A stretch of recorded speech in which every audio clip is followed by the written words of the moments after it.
Good evening, everybody. I'm Love Coach Scott Catamas, and welcome to Saturday Night Alive for the Global Peace Tribe. Wow, it's September 11th, 2021. Where were you 20 years ago?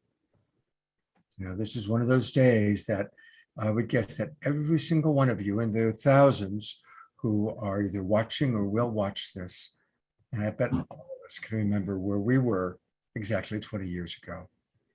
It was one of those days, one of those moments. And so tonight we are going to have our own Saturday Night Alive version of really looking at the impact of that moment, but of course, in a Global Peace Tribe way. We are celebrating those people who have been making a difference to really bring more peace in the world. And we're doing it this week and again next week, really celebrating peace. And we have an amazing show for you tonight. We have some of our favorite wisdom keepers, two of our favorite musicians, and even one of our favorite magician. So it's going to be a very special show. Now, for those of you watching on Facebook, come on in and join us. We have a really active Zoom room.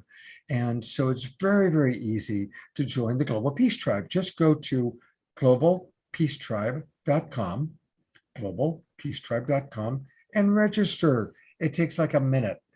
And what's nice is that way we have your email address. Don't worry, we're the only ones that are going to ever send you something. And what we will do is on Monday, we will send you access to the replay of tonight's show, and also how you can replay all of our previous shows. It's really important for us as we gather our friends together. We're building a beautiful community, a beautiful tribe. This is our 76th show. We started when the pandemic began. We haven't missed a Saturday night, and we don't intend to. So come and join us. And what's great too is then once you're in our Zoom room, it's much easier for you to communicate with our amazing presenters, our performers, and with each other.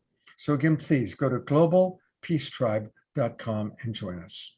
And a big shout out to all of our friends watching on the various Sign Network channels, and of course on Unify. And now to tell us more about the show and introduce us to tonight's presenters, here is my partner, Debra Gusti. Thank you, Scott, and welcome everyone to what's going to be another amazing show that we're presenting for you. This is in the middle of our last month of season 6, an incredible mix, and we're so happy you're joining us. And again, we thank you so much for your donations when you register. We provide the show for free to you, but we appreciate all your donations because that's what really allows us to produce this show to you every single week.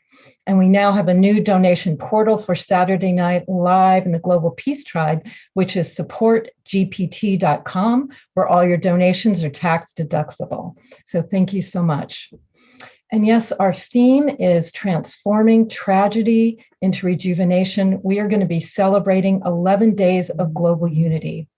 What a powerful day today, as people all over the world are reflecting on the tragedy of 20 years ago, known as 9/11. It's a morning that everyone in our United States remembers as we all watch the Twin Towers fall.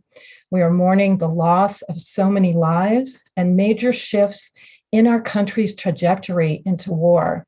And most everyone experienced this deeply horrific experience.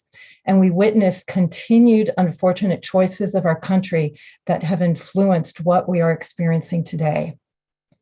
So on this 20th anniversary, Saturday Night Alive is dedicated to find the balance of remembering 9/11 while celebrating those heroes that are actively creating peace now in our world. We're grateful to have Andrew Harvey as a keynote speaker, as he is one of the most passionate sacred activists in our world today. And we're also excited about our collaboration on this show with Rick Hurtak and the 11 Days of Global Unity. And we also have an amazing group of presenters that are dedicated to healing the country and creating peace in the world now. So I'd like to present them to you now. We will be featuring Andrew Harvey, who is an internationally acclaimed writer, poet, translator, and mystical teacher. He's the author of 40 books, and he's taught all over the world, and he specializes in sacred activism. We are also going to feature Rabbi Lerner. He has authored many books. He's lectured on college campuses around the world.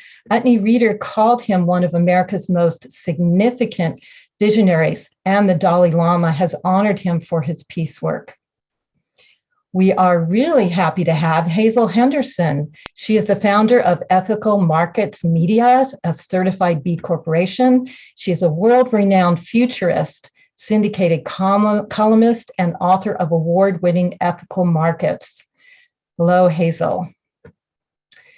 And we're very happy to have Dr. Kurt Johnson. He's a prominent figure of international communities, particularly in the United Nations. He's co-authored several influential award-winning books, including Our Moment of Choice. He has a PhD in evolution and ecology, and has authored over 200 scientific articles and books.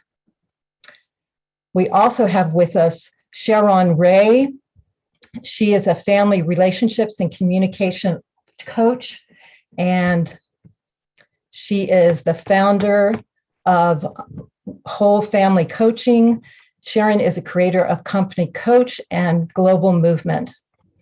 And we're really happy to have Rick Alflick, who's the founder of We the World, as well as the campaign that is happening now, co-creator of annual 11 Days of Global Unity. And we always have incredible musicians. We're going to have Maria Stark, who is award-winning vocalist, composer, producer, performer, and multi-instrumentalist. We will also be featuring Valerie Romanoff. She is the co-founder and world-renowned Starlight Orchestra. She creates musical experiences through concerts and workshops by tapping into the vibration of music and the energy that surrounds us. And we're so happy to have Paul Draper, who's a comedy presenter, mind reader, speaker, who has appeared on the History Channel, A&E, HBO, Hallmark, Travel Channel, and many other shows to present incredible magic for us. And most every show, we inspire sharing the green love, where we inspire support of either an individual or a valuable community organization with your donations. We use the power of community where everyone gives something, whether it's $500 or $500, where through the power of community, we can make a huge difference for these individuals in need or organizations that are making a difference in people's lives. So our Green Love campaign today is going to go to Moondog Farm, who is a small animal foster care nonprofit organization. They take in animals that are needing of healing and care and love, and they work with them so that they're ready to go into foster homes. It's really important not to also create peace with our animal family all around the world. So I'm going to put donation link in the chat room. So please donate generously to Moondog Farm tonight. So tonight we have Rick Alflick with us as a collaborative partner. We're so happy he's brought this incredible group of presenters. He's the founder of We the World and We Campaign, which is an international coalition building organization whose mission is to maximize social change globally for a world that works for all.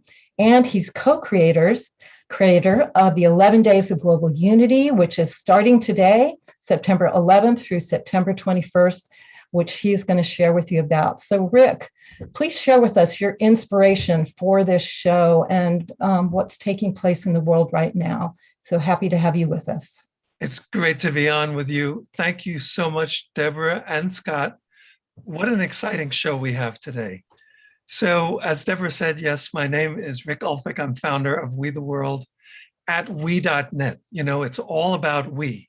We like to say we want to go from a me society to a we society. So, and yes, I co-created the concept of 11 Days of Global Unity. I want to give a shout out to my dear friend, Troy Lush. The two of us came up with that many years ago. And here's the story.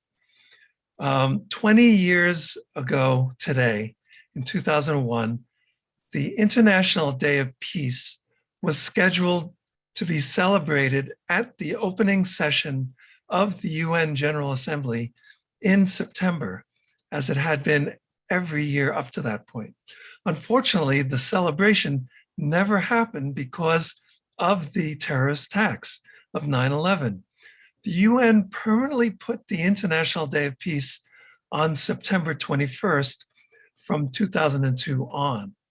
At We the World, we commemorated that movement of Peace Day from September 11th to September 21st as the journey from fear to hope. And we call that span of time 11 Days of Global Unity, a time every year when people and organizations worldwide demonstrate that we can come together to solve humanity's greatest challenges. We invite you to collaborate on the 11 campaigns for change that developed out of 11 Days of Global Unity by going to we.net. And in particular, we are launching a new exciting campaign that I want to mention because some of today's guests like Hazel, Henderson, and Kurt Johnson are also involved with this new exciting campaign called We Power America Renewable Energy Media Campaign and Movement. To get involved with that, you can go to we.net/WPA for We Power America. And that's about it.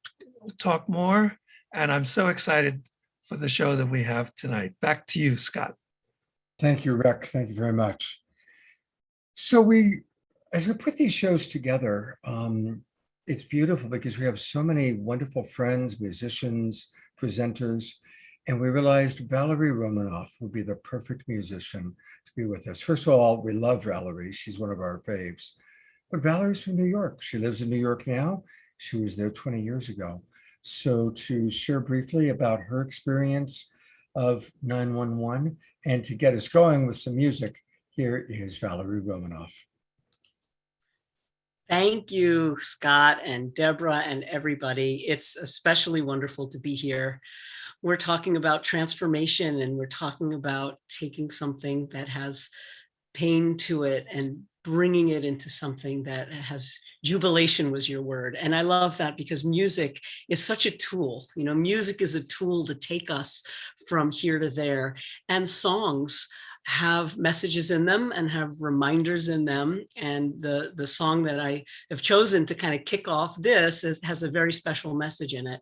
But yes, I was in New York on September 11th, and I was sharing with you earlier, it was such a beautiful, vibrant morning. It was just like one of those amazing to be alive mornings, you know, with just the nature. And then, you know, boom, this thing happened that was so unthinkable. And there was an incredible coming together of the community of people in New York City that day and the days that followed. And it was really feeling, you know, the hearts were together. And I had been doing music for positivity, but that was really a turning point. I really wanted to devote my life to music that was positive energy, positive message, and to find that place of transformation in the music. So I just want to say that the song that I'm going to play, I did a recording of it in my studio yesterday. I recorded some of it, and then I brought in footage from some other events where I performed that song with some of my band members and some of my collaborators. So it's a real, and I also, there's parts you can sing along. So I put some of the words in there, and you'll see, you'll hear. But that's my offering for this moment. Fantastic. Thank you, Valerie. Here we go. Let's take a look.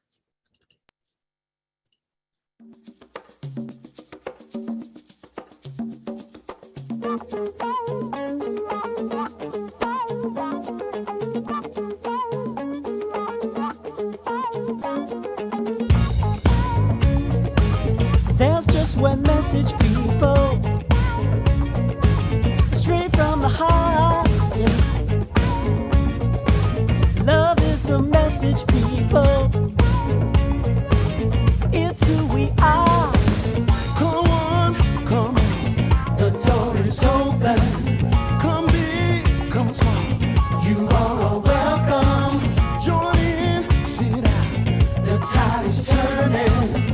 Jump up, get down. The floor is burning. Wow. May every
Oh, that was great, Valerie. That was just perfect. Just perfect. You know, I want to let people know about Valerie. She's going to come back. She's going to do a live song a little bit later on in the show. But you can learn all about the amazing many things that Valerie Romanoff is doing by going to ValerieRomanoffMusic.com. ValerieRomanoffMusic.com. And as you just saw her band Starlight, she's got Music for Peace and Happiness. She does happy life coaching workshops. She's got music, she's got albums, she's doing a lot. Anything you want to emphasize, Valerie? I just want to make mention of this month of September. My girlfriend Shay Condro, who is out in Sedona, Arizona, is kicking off Follow the Peace Trail. It's a whole, well, it starts in September in honor, of course, of International Day of Peace, and it'll continue throughout the whole world and the whole year and on from there. And Shay will be hosting interviews and talks and meditations and music on Follow the Peace Trail Facebook page and YouTube channel. And I just wanted to draw some attention to that. I'll be doing a lot of music with her on that show too. Valerie, since we just talked about this, send me those links. Yes. And the second number, I'll pull the links up. Okay. Oh, good. Okay. Well, Shay's here with us in the Zoom room, so she'll put them in Well, there. I will bring her on just like last time. So Shay, be prepared. I'm going to bring you into the panel room. All right. Thank you so much. And now to introduce our very first presenter, here is Rick.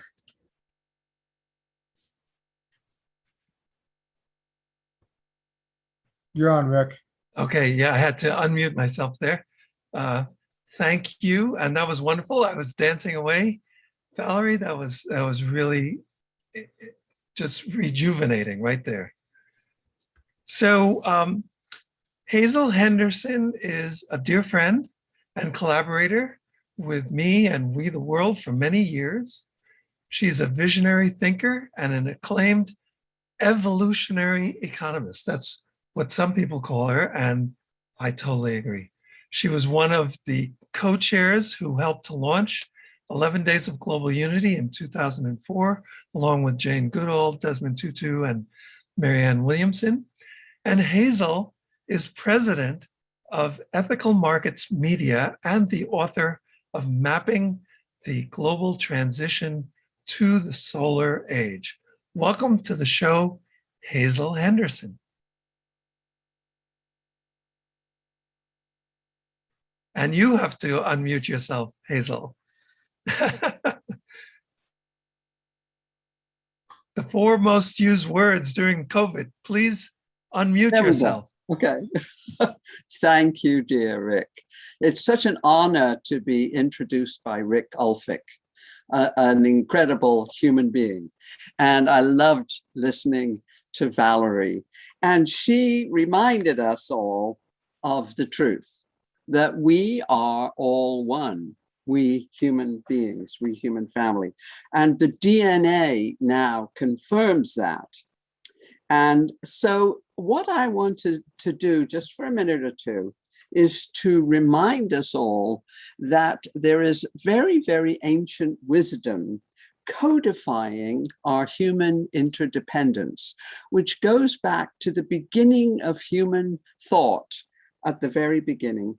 And that is the golden rule, which really codifies our relationships with each other. And if you go on Wikipedia, you will find about 50 pages devoted to the golden rule. And basically, do as you would be done by.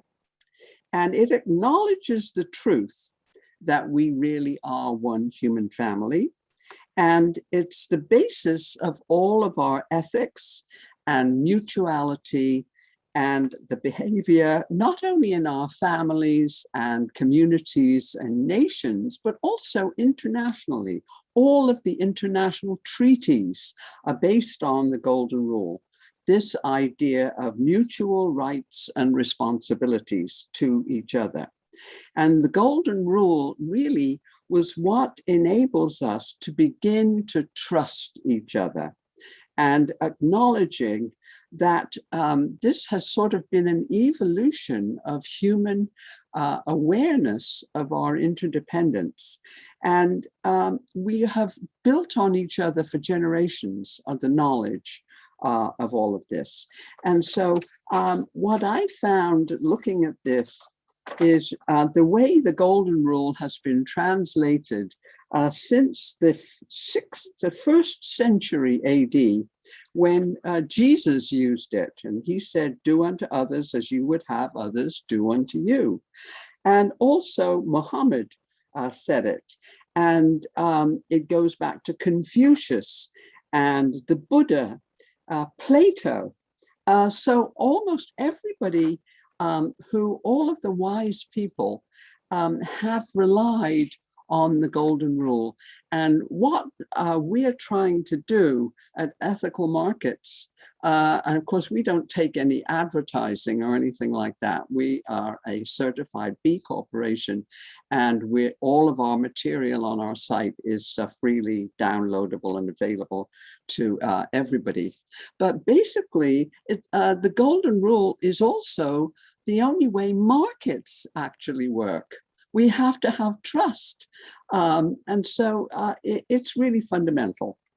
And so basically, my vision for our future, and most of my books have been on this subject, is the transition that's going on now globally away from fossil fuels, which are causing the climate change and all the problems we're dealing with, and the shift now to what I call the solar age.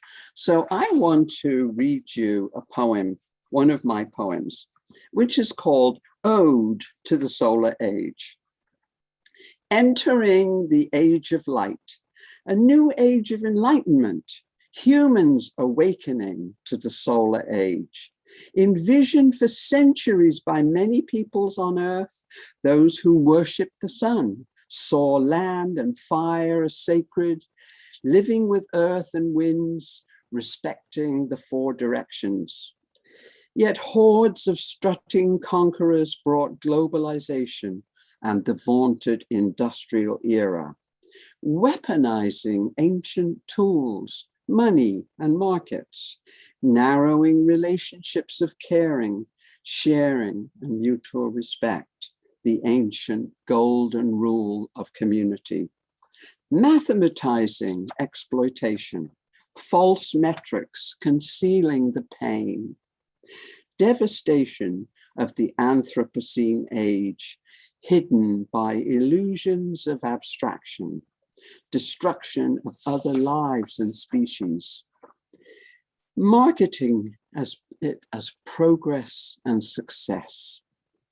The planet's wake-up call arriving in pandemics and climate catastrophes. Humans now face graduation time. Are we fit to continue on this earth? Tested now before allowing our ambition to colonize our solar system as an interplanetary species.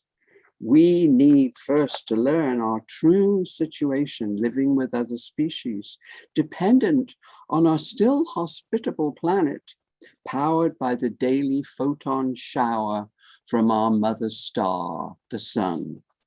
Learning at last from green plants their ways of harvesting those free daily photons with photosynthesis, life's primary technology, besting all human techne as merely biomimicry. Plants producing food and sustenance, inhaling our CO2 and providing us with oxygen. No need to dig deep in the Earth's crust for fossil oil, coal, or minerals. Solar cells, wind turbines, geothermal, and ocean energies, all stored and distributed by the highest element, hydrogen. All provide, beyond our dreams, healthy lifestyles, enough for all. No need to compete, Instead, joy in sharing and communing in all our communities, families, tribes, and nations, face to face and in cyberspace, as our beloved children are teaching. Released at last from conceptual prisons, recycling our cultures and theories, freedom from cognitive limits, academic boundaries and silos, a new age of enlightenment for all, healing ourselves and the earth, replanting, rewilding lands, rivers, and forests, fulfilling at last the promise of generations of fire and sun worshippers in this new age of light, the solar age. Thank you. Wow. Thank you so much, Hazel. Before you go, because this is Hazel's first time on our show, and hopefully she'll be back. And with all of our presenters, there's so much more. Hazel, one of the things that I really appreciate that you've created, she runs the Ethical Marketplace, 40 years of foresight, insight, and integrity. And it's a powerful website. There's a lot going on here, a lot of very important podcasts, and that's at ethicalmarkets.com, ethicalmarkets.com. And something that Hazel created quite a while ago that's so important today in this day of climate change is a report on green transition, the Green Transition Scoreboard. And just, can you tell us briefly about this, Hazel? Yes, we started the Green Transition Scoreboard in 2009. And what we decided to do was to track all the private investments we saw going into solar, wind, energy efficiency, LED lighting, electric vehicles, all of the new technologies. And at that time, the mainstream financial media never covered anything like that, which was really why I started Ethical Markets Media. And so what our model was that we said, if every year between 2010 and 2020, at least $1 trillion we can track having gone into all of these new solar age technologies, that by 2020, we would have enough investment in the pipeline to actually leave the fossil fuel era and move into the solar age. And guess what? The last report we did in 2020, we found at least $10.3 trillion had gone into all of these technologies. And so we realize now that with that much investment, and this is all by private citizens, this is not governments, that if that much investment was now in the solar age technologies, that basically the fossil fuel era is really on the wrong side of history. And we're coming up to this UN conference in Scotland, called the COP26 conference, and all of the countries in the world now. It's amazing the progress that we've seen just since the pandemic. And the fact that now we've got all of these evidence of climate change.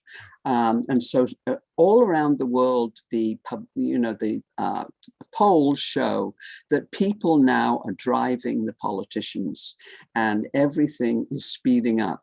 And of course, we know this from biology, that change and evolution, it always happens with stress.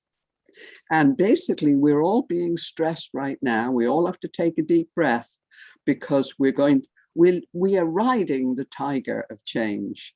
And we also know that evolution never happens in nice, neat, straight lines. It always happens with jumps that biologists call punctuated equilibrium. So we are going through a massive jump. And right now, things which we thought were impossible, like how quickly solar energy is taking over. They are now happening in real time. These stocks are now in the mainstream. Wow. So this is our work. And thank you, Scott, for letting me talk about that.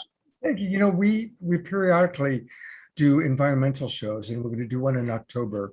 I'm going to invite you to come back and talk on that show. Hopefully that'll work out. I'd love to. Thank you. Thank you so much, Hazel. Thank you.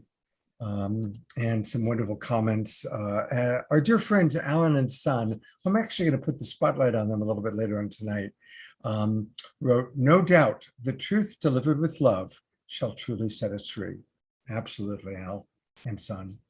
All right. So as you know, we raise money. And actually, I'm going to probably have to raise the number. I mean, if we figure it out, I think at this point, we've probably raised about $125,000. Sometimes it's for individuals dealing with cancer or homes that have burned down. Sometimes it's nonprofit organizations. Tonight, we are sponsoring a wonderful animal sanctuary. My dear friend, Andrew Harvey, is who said, "Scott, I will be on your show, but you've got to support my friend." So I said, we will do it. And so this is a video that Andrew and his friend Jill put together to tell us all about the Moondog Farm. Let's take a look. Hello, everyone. It's Andrew Harvey, and I've been talking about sacred activism, and I'm so thrilled to be able to present to you someone I love very much and who inspires the hell out of me with the amazing work that she's doing. She's my beloved friend. She's a collaborator that I created Sacred Activism with, and she's doing this extraordinary work.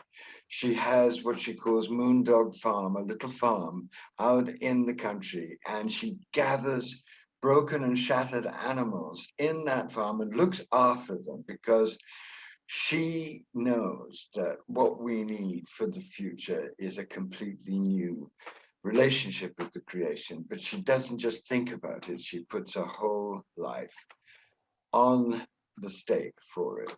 So she's really acting out the depths of her love. It's such a wonderful thing. So I'm inviting you to donate generously to her great work. That would give me great joy and will give you great joy. And now, Jill, I've got her in her car. She's on some wild mission. Tell us about Moondog Farm and why this work means so much to you. Well, first, hi there, everybody. Secondly, Andrew, from the bottom of the depths of my heart, thank you. Our collaboration is amazing and incredible, and thank you for being a guide and a confidant and an angel looking over what my husband Scott and I do.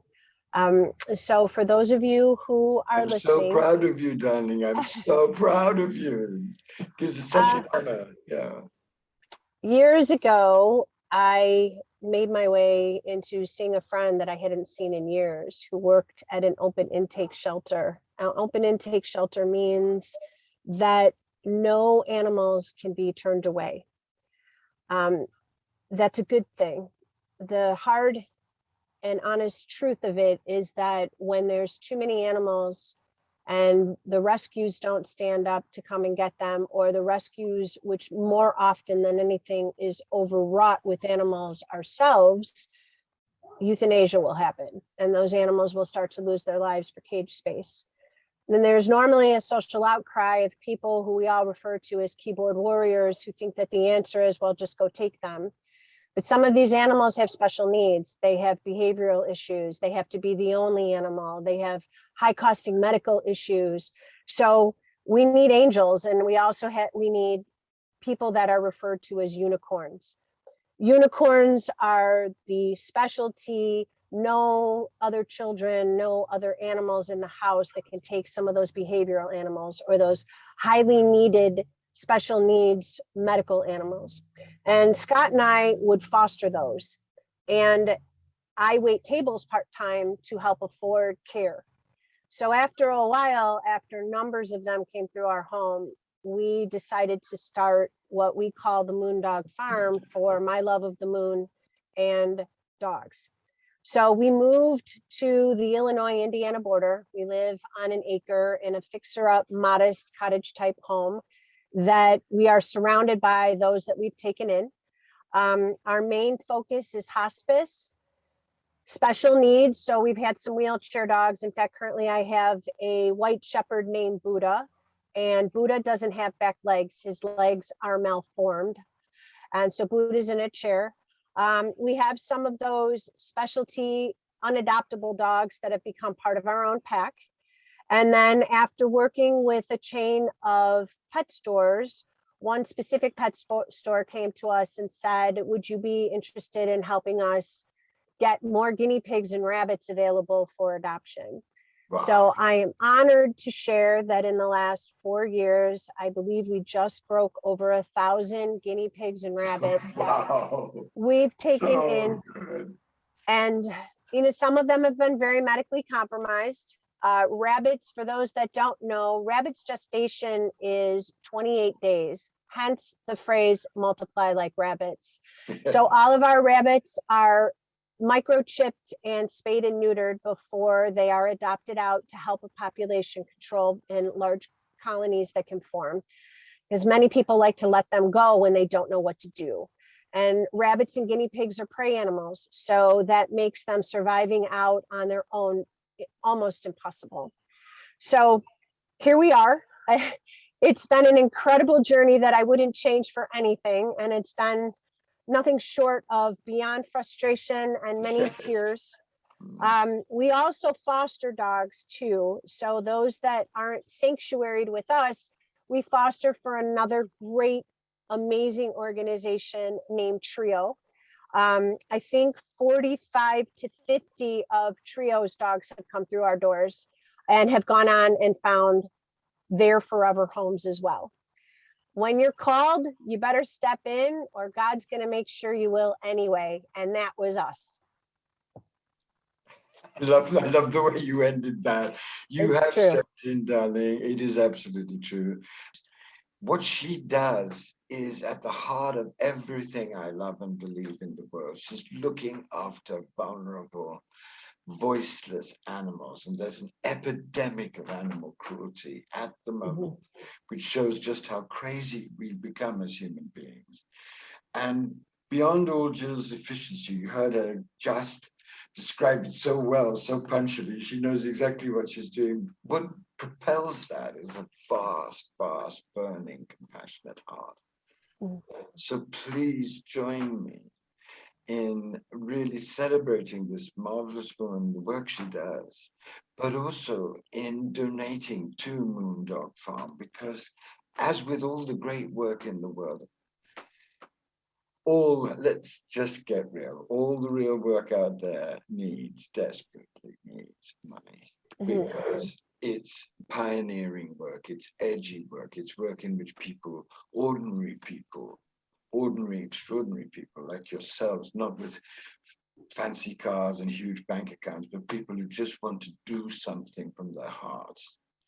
True. They always have to risk not having enough funds. And that's what you've been, so far God has been very good to you, but now it's time to do so many things that you know you need, you can do, and you need some real funds to help secure that now.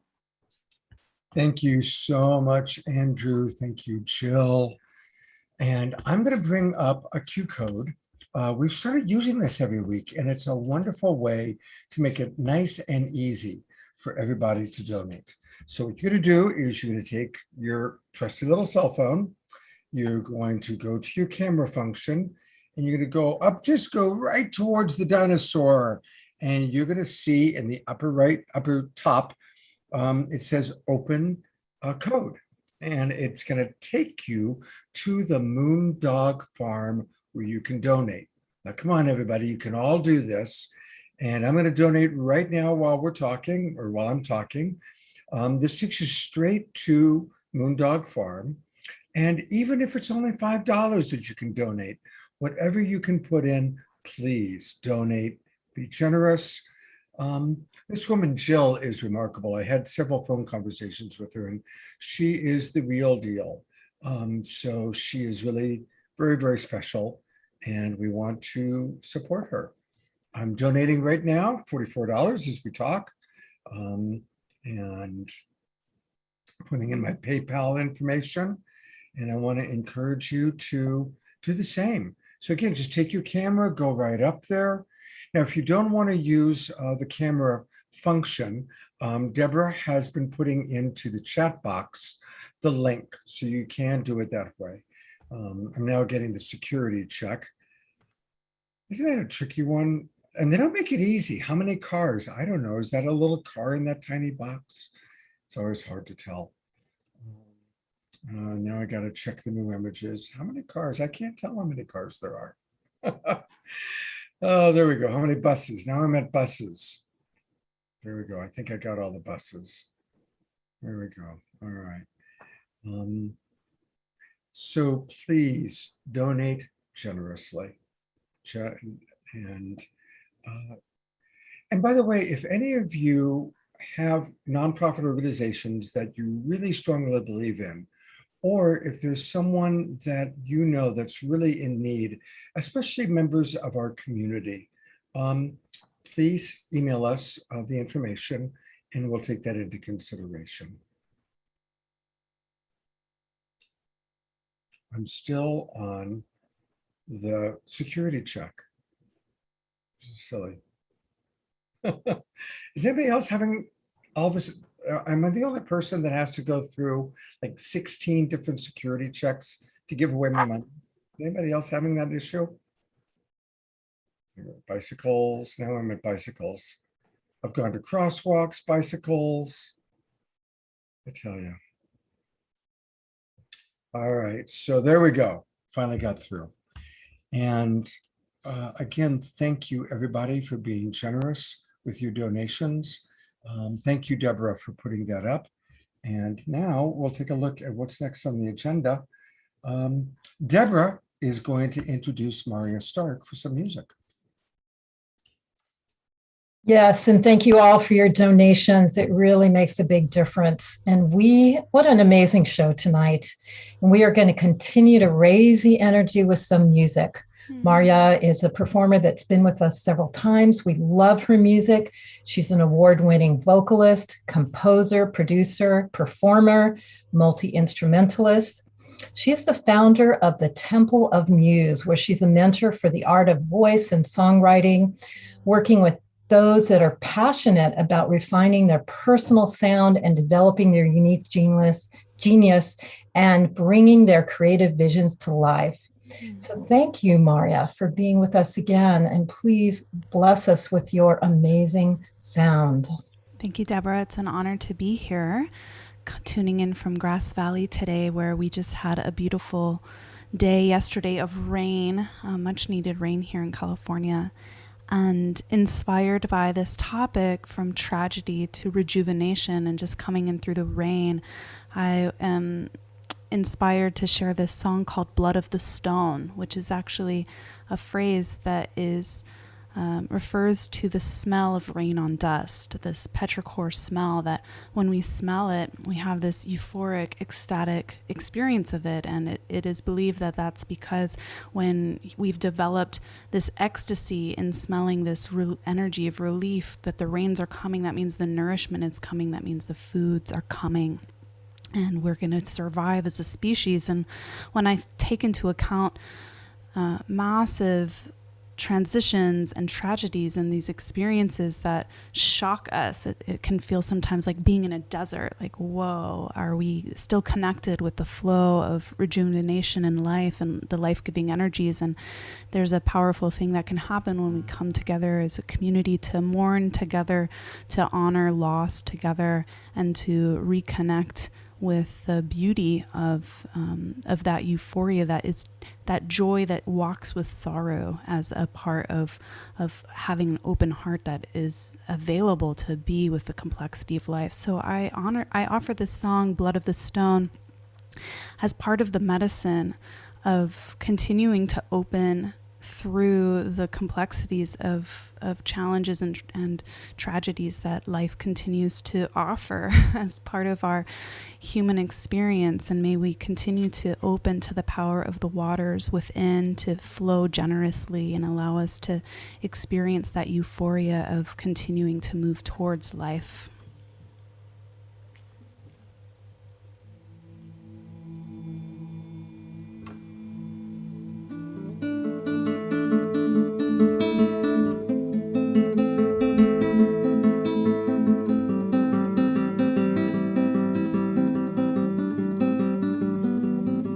Was a desert storm when I awoke and walked out into the sand clouds, the color of a lucid dream. Heaven's voice was singing down in the light, crashing through rare tears, cascade and sheets that called in a prayer, and I could smell it in the air. Blood of the stone, blood of the stone, blood of the stone.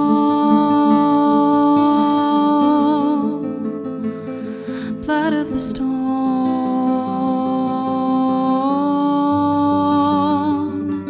Darkness gathered in the far skies behind the walls of rust, near the dusted rocks where the red-tailed hawk circled many rounds, tailing down towards its vision. Questions I am asking with my mystic gaze upon the changes of the moon, the phrases of the womb. The blood of the stone, blood of the stone, blood of the stone, blood of the stone.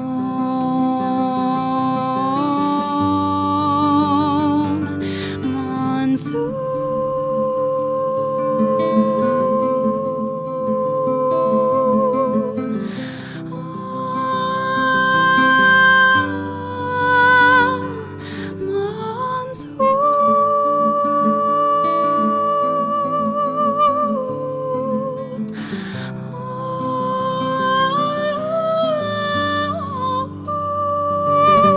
Shatter me into mythic wakefulness, that I might drink the full chalice of wisdom in this single instant, a full source reunion, a desert kiss, cleansing our history. Blood of the stone, iron streams that are leading us home, ancient bliss in the smell of the waters to come, purifying all that was lost to this land. Blood of the stone, iron streams that are leading us home, ancient bliss in the smell of the waters to come, purifying all that was lost to this land. Blood of the stone, iron streams that are leading us home, ancient bliss in the smell of the waters to come, purifying all that was lost to this land. Blood of the stone, iron streams leading us home, ancient bliss, waters to come that purify.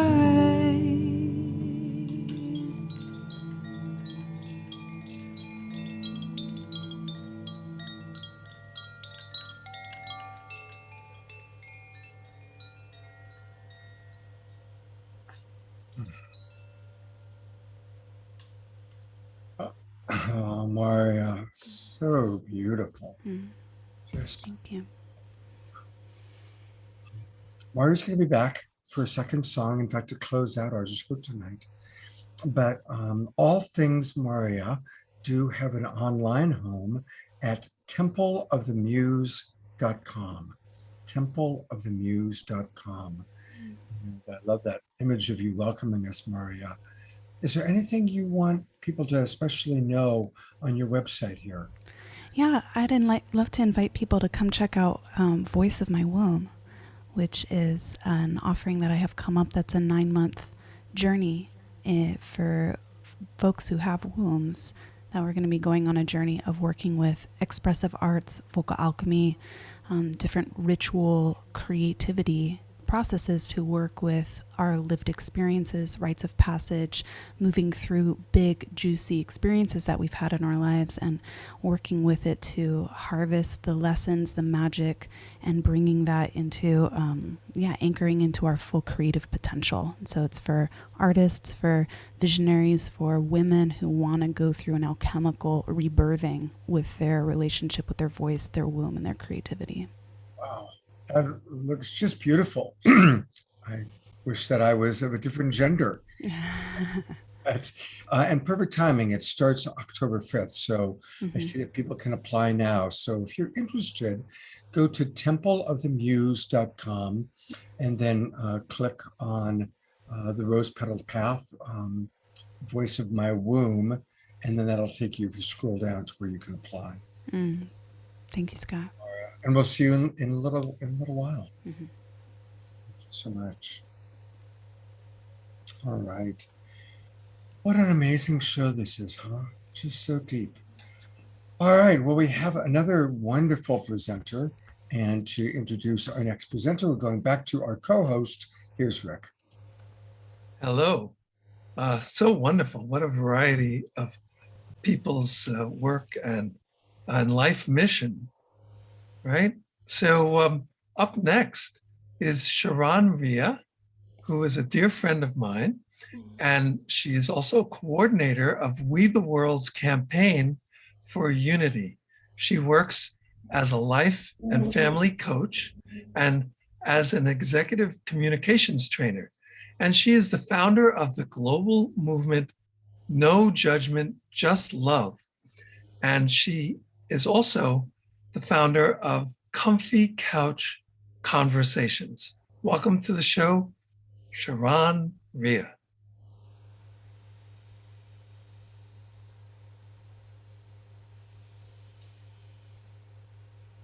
And I think you have to unmute yourself, like everybody. Oh my goodness, I thought I'd done that. Shucks. Okay. Well, thank you so much, Rick, my dear friend. I'm so grateful for you always being a champion for everyone and especially myself. It is such an honor to be here on Saturday Night Alive for the first time. Thank you, friends, for welcoming me. And thank you to everyone who's tuning in. I see some people that I know, which is really cool. In the space of the coordinator for the Campaign of Unity, we get to start off these 11 days of global unity talking about unifying us. What does that mean? How do we get there? And I'd like to say just a little bit of that and then work with the theme from Saturday Night Alive, which is tragedy to regeneration. But for unity, what I've found is that it's a challenging word for many people. If you're in a community or a place where people are pretty similar, it's kind of easy to feel unified. But there have been so many divisions in our country over the years since 9/11, and especially what I'm finding in the past couple of years. It's very difficult to become unified with someone who you just vehemently disagree with, who someone is doing something harmful to themselves or to others. And so I'd like to offer an opportunity to read C. Joy Bell C. She has a wonderful quote about what unity is.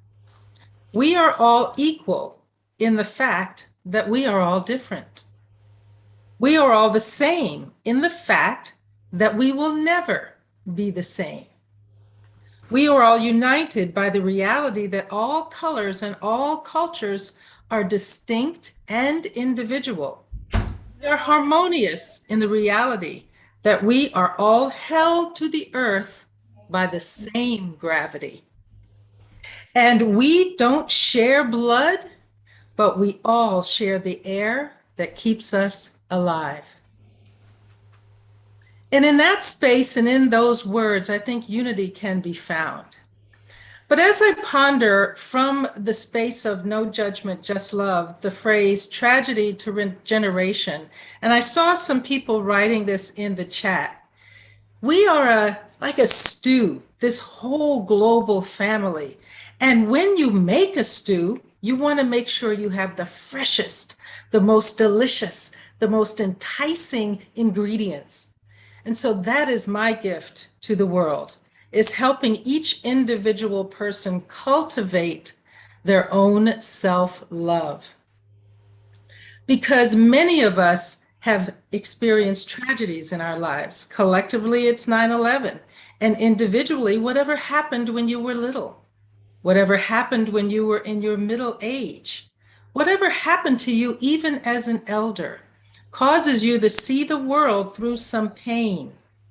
And when you see through pain, it's very difficult to find hope. It's very difficult to see others as valuable. So I offer the opportunity for us to begin with ourselves. Spend some time in no judgment for you. Really think about all the things that you are that you revere, all the things that you are that you might be a little fearful about. You don't have to fix them. You just acknowledge them. Then when you look out to the world, you can recognize that each of us has a story. Each of us has something behind that face that we show to the world that will cause us to not be able to become unified. But I have hope. And I'd like to share 2 opportunities that I've done with 2 communities where you would think there would be not much hope. And that's in the space of No Judgment, Just Love. I had the opportunity to go into a prison, a women's prison here in Arizona, and work with the women. And I walked in, they were all perfect in my eyes. And when you see someone that way, when you see their magnificence, they get to see it as well. The second one was after George Floyd died. Many of us were questioning our racism, questioning how we treat each other. And so in the comfy couch conversations, you come to, and I actually have a comfy couch in my house that I coach on. But this is a virtual comfy couch where you're invited into a safe space, where no one will interrupt you. No one will judge you. No one will offer any opinion. You get to speak from your heart and talk about what is in your heart uninterrupted. In our world, we don't get a chance to really hear our thoughts out loud. We can think them in our heads, but out loud is such a value to us, so we can hear what we're thinking. Often people will cut us off. Often people will judge us or just disregard what we're saying. So I invite you to come to the comfy couch and explore your own personal self. And so as I finish my talk, I'd like to offer 3 tangible ways, as Rick says, some action items. The first is, it begins with you. The unity in our world begins with you. So cultivate yourself. Cultivate that self-love that you can then look out at all the rest of us and see the same. And then be courageous to go from fear to hope. In our world, when we're looking at people, we're also often fearful and afraid of what are they going to do. But I invite you to relax that just a bit and look for the courage to see people as whole. And then if you can do that, whenever you're willing, just say hi to someone. They don't have to respond to you. Just offer a smile and a greeting and move along. Thank you so much. Oh, Sharon, this is just beautiful. People are really enjoying very much. A lot of comments coming in. The comfy couch is a most welcome place.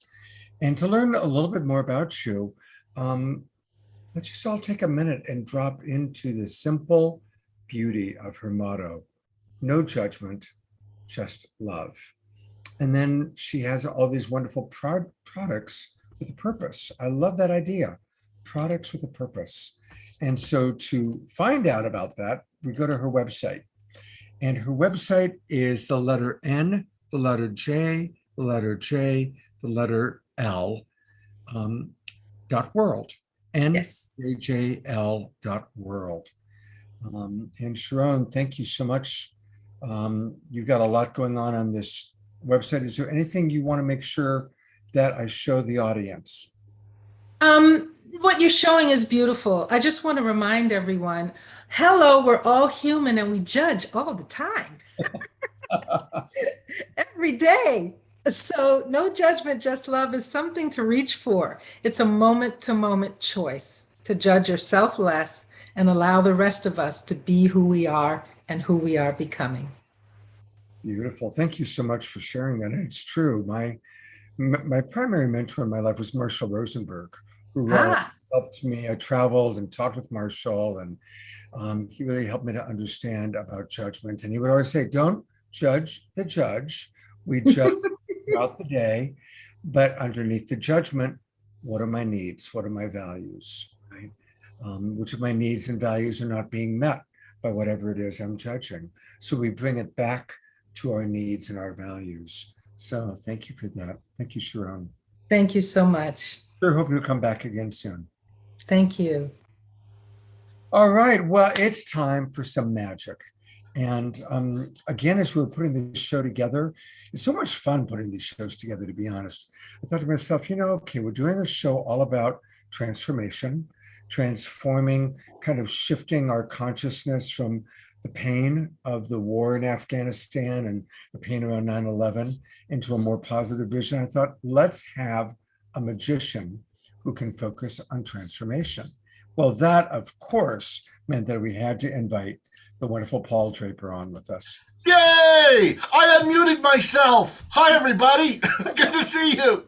So it's, no, I have the benefit of doing at least one of these Zoom shows every single day, some days 6 of them. So I need someone to help me. Scott, do we have somebody that can come on and help me? Valerie is volunteering. Valerie! Will you volunteer? Hi, Valerie. Thanks so much for singing and sharing with us earlier. Where in the world are you, Valerie?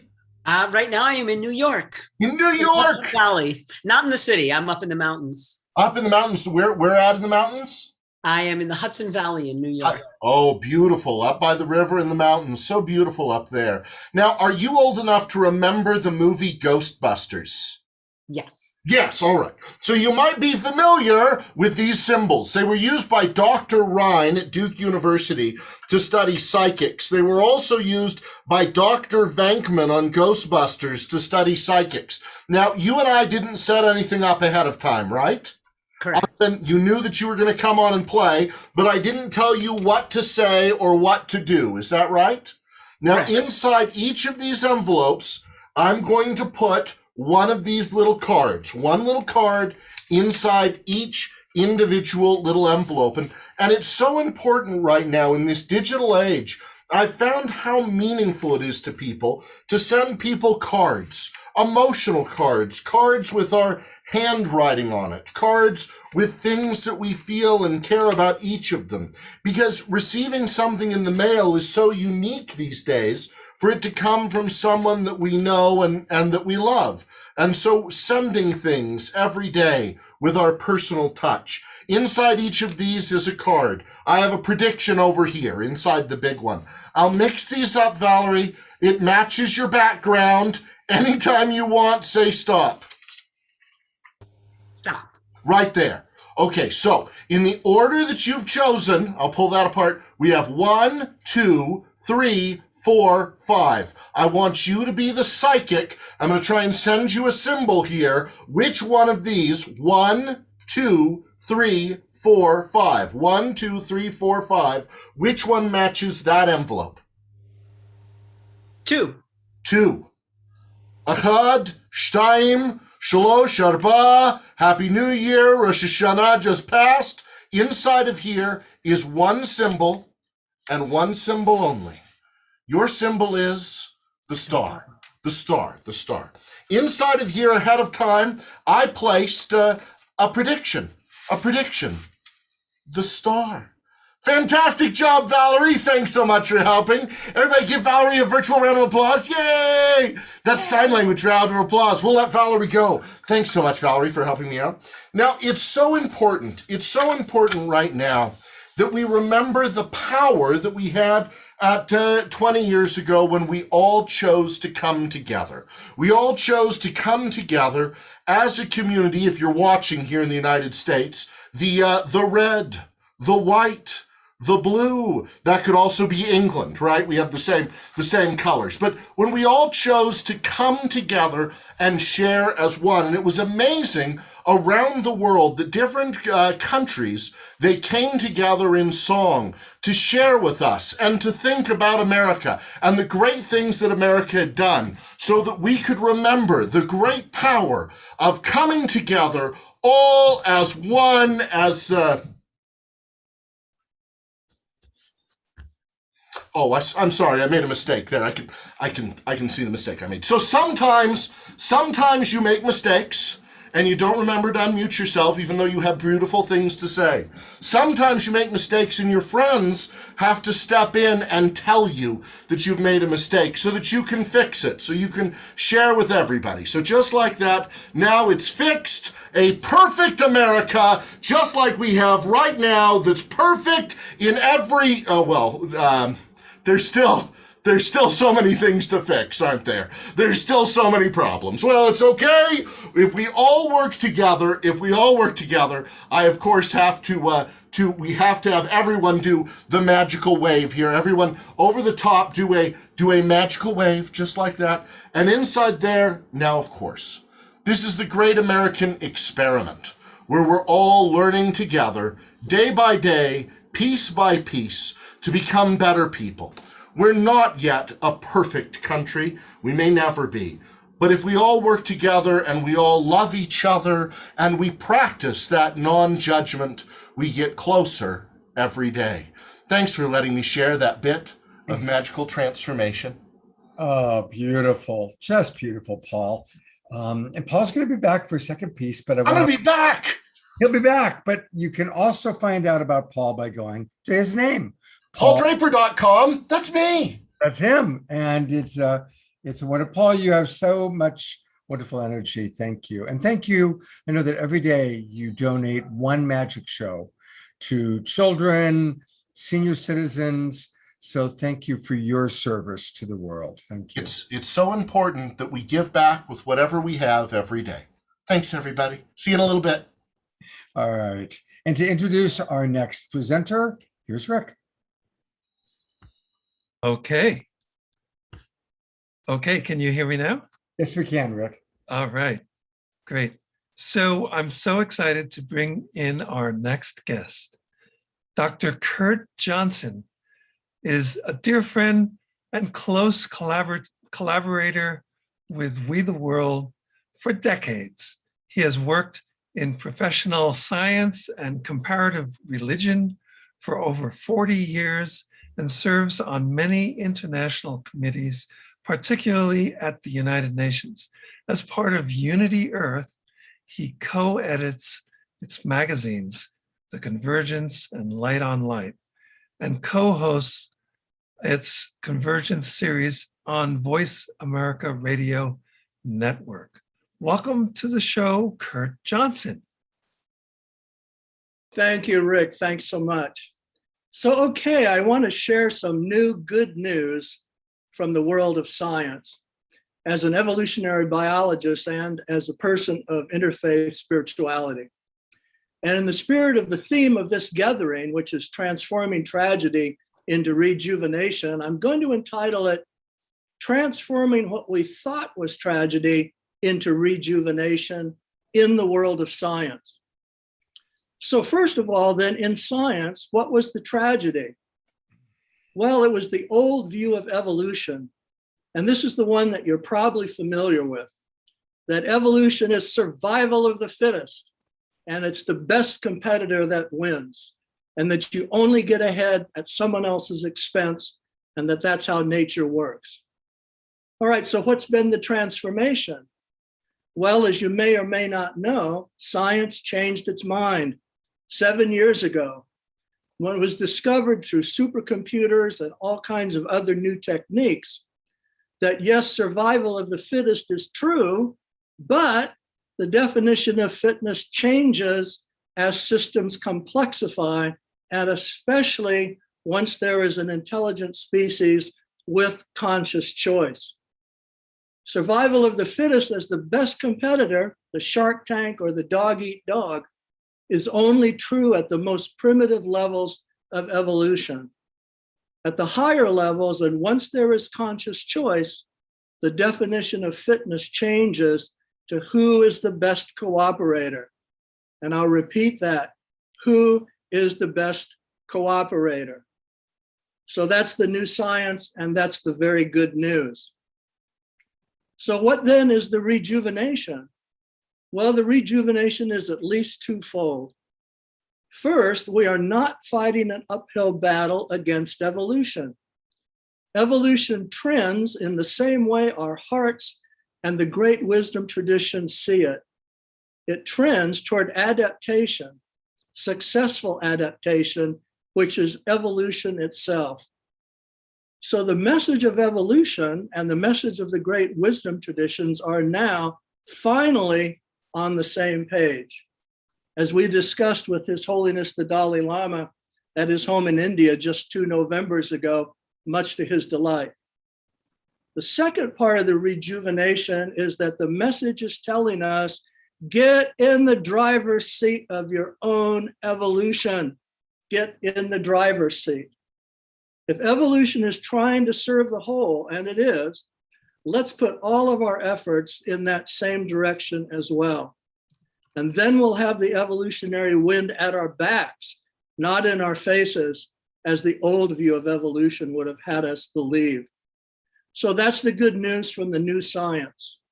Since evolution is adaptation, successful adaptation, we could also say, as Hazel actually said as well, evolution is optimism itself.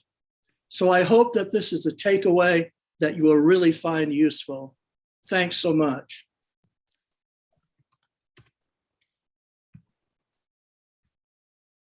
No, I'm not muted. Hi, Kurt.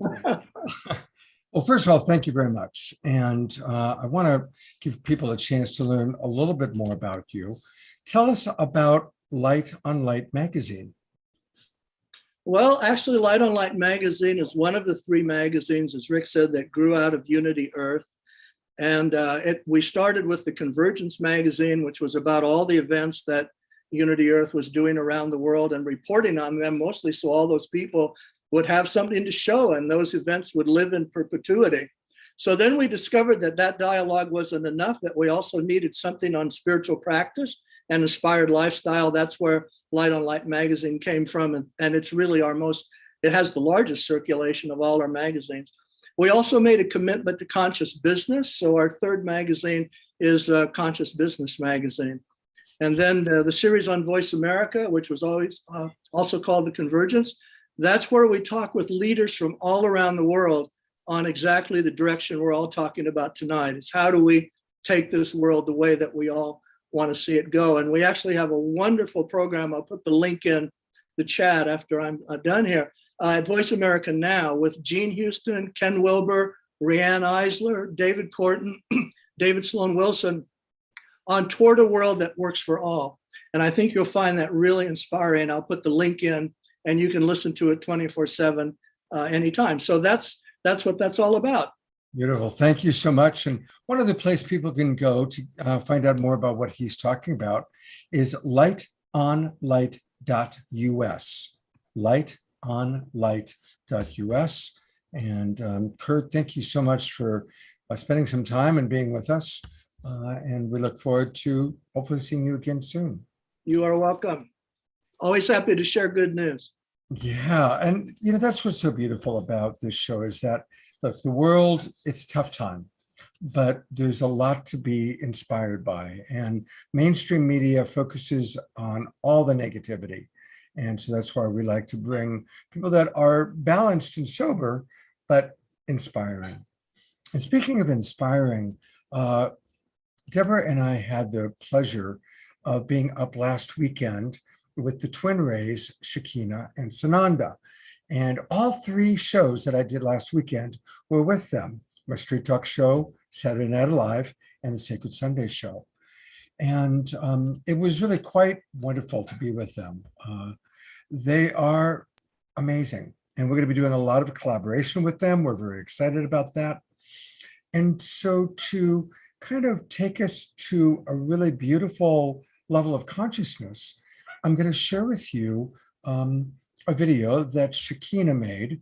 It's her singing, and she calls this the miracle video. She was just singing in her temple. They have a beautiful temple, and I actually experienced that my last night there. She did a little concert, if you will, for Sananda and I, and she just sings extemporaneously. And somehow her phone turned on and recorded the song you're about to hear. And then she realized that that there was meaning for it to get out to the world, and she created this video. It's very, very beautiful. It's called the Miracle Video. And we're about halfway through the show right now. So this is a good moment for us to drop in, tune into the beauty and the high resonance of her voice, and integrate all the wisdom that we've heard so far. Here we go.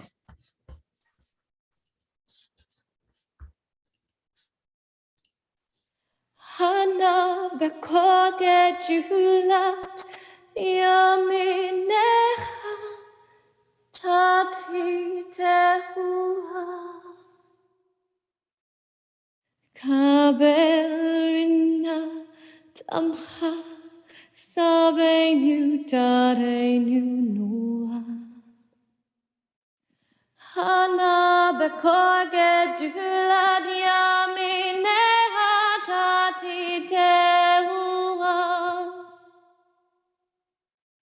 Nagibod do shahe yichudecha kvevat shamurem Hana bekoge julat yaminecha tati tehua Bachem tachalem rachame zirkateka tamid gamlem Hana bekoge julat yaminecha tati tehua Asin kadosh burov tufka naeladatecha Ana bekoge julat yaminecha tati tehua Yachid gelamcha penesocha kadushatecha Hana bekoge julat yaminecha tati tehua Shaveinu kabel ushma sarkateinu yodeat alumo Hana bekoke julat yaminecha tati tehua Baruch Hashem kavod Malchuto leolam ba'ed. Amen.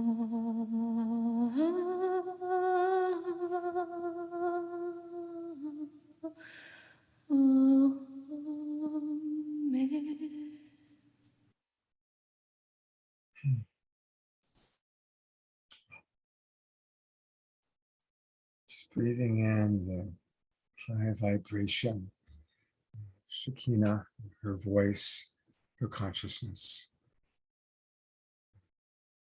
And integrating all this wonderful wisdom that we've heard so far tonight from Hazel and Dr. Kurt, Sharon, and more to come. We've got Andrew Harvey and Reverend Michael Lerner, Rabbi Michael Lerner coming. So please stay with us. This is our time for the Global Peace Tribe announcements. And we always want to start by thanking our broadcast partners. We want to thank all those people that help to reach more and more and more of you. And of course, right now, hundreds, maybe thousands of you are watching us on Unify. And so we are so grateful to our friends at Unify for carrying us every Saturday night. We also want to thank John and Summer Raymer and the Sign Network. Again, usually anywhere from 100 plus people are watching us on one of the Facebook groups, channels, or pages that carries us because of the Sign Network. Also want to thank Alan Steinfeld and his YouTube channel. Want to thank Jay Mayer, Jan Kaplan, and Light Touch, such an important part of what's moved Saturday Night Alive forward.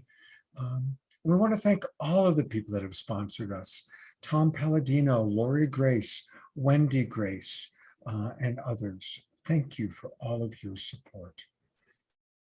Finally, I want to again remind you, if you're watching on Facebook or YouTube, come on into our Zoom room. It's easy. Just go to globalpeacetribe.com and register. It takes about a minute. And that way you can come on in and be part of our Zoom room and chat more easily with us. Plus, then we have your email address and we can let you know about all the amazing events that we've got coming up. Because not only do we have Saturday Night Live, but we've got the Street Talk show every Friday night, my Secret Sunday show every Sunday morning. We'll talk about those in a moment. And we also have special events with the Twin Rays. And you're going to hear about our next really big special event right now from Debra Gusti, who has some really wonderful announcements. Take it away, Debra. Thank you, Scott. And yes, I also want to thank you for all your donations to Moondog Farm. We really appreciate it. All your donations to Saturday Night Alive for the Global Peace Tribe. And I'd love to invite you to help us promote this show so it gets out farther and farther in the world, can spread this love and these good vibes to many other people that would love this inspiration. I'm going to post our promotional video in the chat room, and an easy way to do that is just send out our promotional video so they can see what Saturday Night Alive is about, and then join us on globalpeacetribe.com. Also, if you'd like to join us and help co-create this, we love to have volunteer help or any other kind of help you have. I will post the volunteer form in the chat room. Also, if you'd like to be a sponsor sometime, I'll post my email in the chat room, and we'd love to hear from you and get your message out. We get about 25,000 to 50,000 views per show. So it's growing every week, and we just love your support on that. Also, we are working on a new website. So all your donations are going to go into creating a new website for you that can be really easy to access all the replays and know all the shows that are coming up. So that's going to be coming soon. And next week, we are so happy to let you know that we have another incredible collaborator, and we are going to be following this theme of peace. We have invited Ben Bowler of Unity Earth to collaborate with us, and he has created an amazing show. The theme is celebrating International Peace Weekend and International Day of Peace, honoring peacemakers and way showers. He's brought together some really incredible peacemakers, including Jeremy Gilley, who's the founder of the International Day of Peace, and Avon Matheson, who will share the international peace movement history. And we've got a special promotional video to tell you all about it. All right, here, let me pull up the video, and here we go.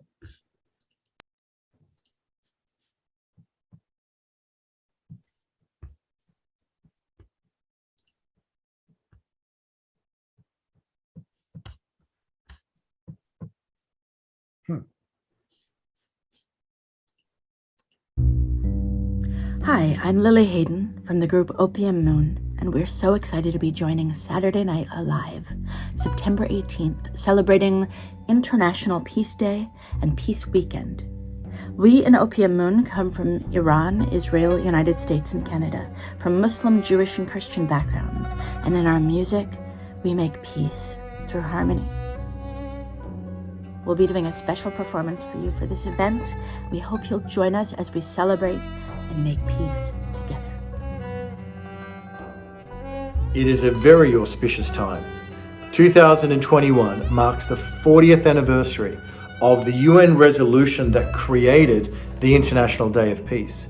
It also is the 20th anniversary of the UN resolution that forever fixed the date of Peace Day to be September 21. And we are bringing together two of the key co-creators of both events in a historic way on Saturday Night Alive, September 18th, celebrating Peace Weekend and the International Day of Peace. Avon Madison, co-founder of Pathways to Peace, who was instrumental in the early observances of the International Day of Peace right back in the early 80s, joins Jeremy Gilley, founder of Peace One Day, who was essential in getting the date fixed to be September 21. They're coming together on the show in an extraordinary way to celebrate this incredibly auspicious moment. They'll be joined by Grammy Award-winning musicians Opium Moon, who will be performing live in LA music from their incredible new album, Night and Day. Also, Eric Rabusker of Light Warriors will be playing live. Pir Shabda Khan and his wife Tamam will be playing extraordinary Sufi music for the occasion and will be joined by spoken word genius Baba Israel. Public intellectual Jonathan Granoff, founder of the Global Security Institute, will also be with us on the day, joined by Reverend Debra Moldo, Director of the Evolutionary Leaders, and Ambassador Musi Hailu of Ethiopia and the United Religions Initiative. My name is Ben Bowler of Unity Earth, and I'm so proud and delighted to be co-hosting this remarkable show.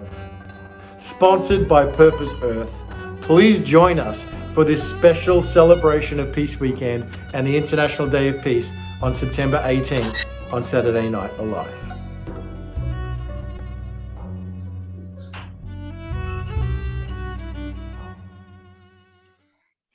And out of the ethers, there is the real Ben.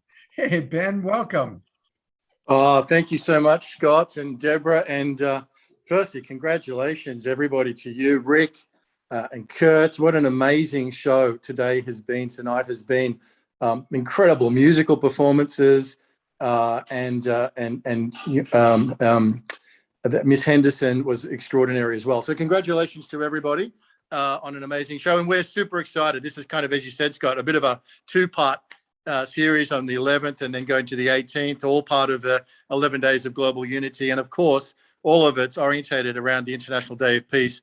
So much of the work that everybody's doing at this time of the year is orientated because of that, that stake in the ground that's been established for the International Day of Peace. And it's an incredible honor for us to be hosting Avon Madison, together with Jeremy Gilley, who really will go down in history as two of the key co-creators as to how we got to have a UN celebrated International Day of Peace, which now has been commemorated by 1.5 billion people around the world.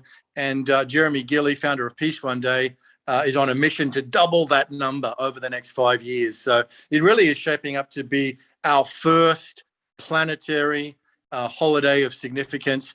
And I'm so grateful to you, Scott, and to Debra and the whole team at Saturday Night Alive for dedicating a whole show to really honoring the way showers, the peacemakers, and celebrating Peace Weekend and the International Day of Peace. And Opium Moon, if you haven't heard of them yet, get ready for like tonight has been incredibly high standard of music. And that'll continue next week with his Grammy winners, Opium Moon, doing a live set in LA during the show, as well as the other musicians, Eric Rabusker and Pir Shabda Khan, as we've said. To have Ambassador Musi Hailu on the show, Jonathan Granoff, Reverend Debra Moldo, it's incredibly a huge honor, and how this has come together in a beautiful way. So I can't wait for next week. And once again, what an extraordinary, fantastic show tonight was, Rick.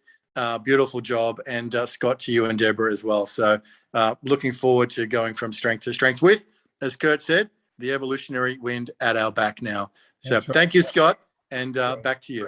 Thank you, Ben. Thank you. That's Ben coming all the way in from Australia. I love how international our company is.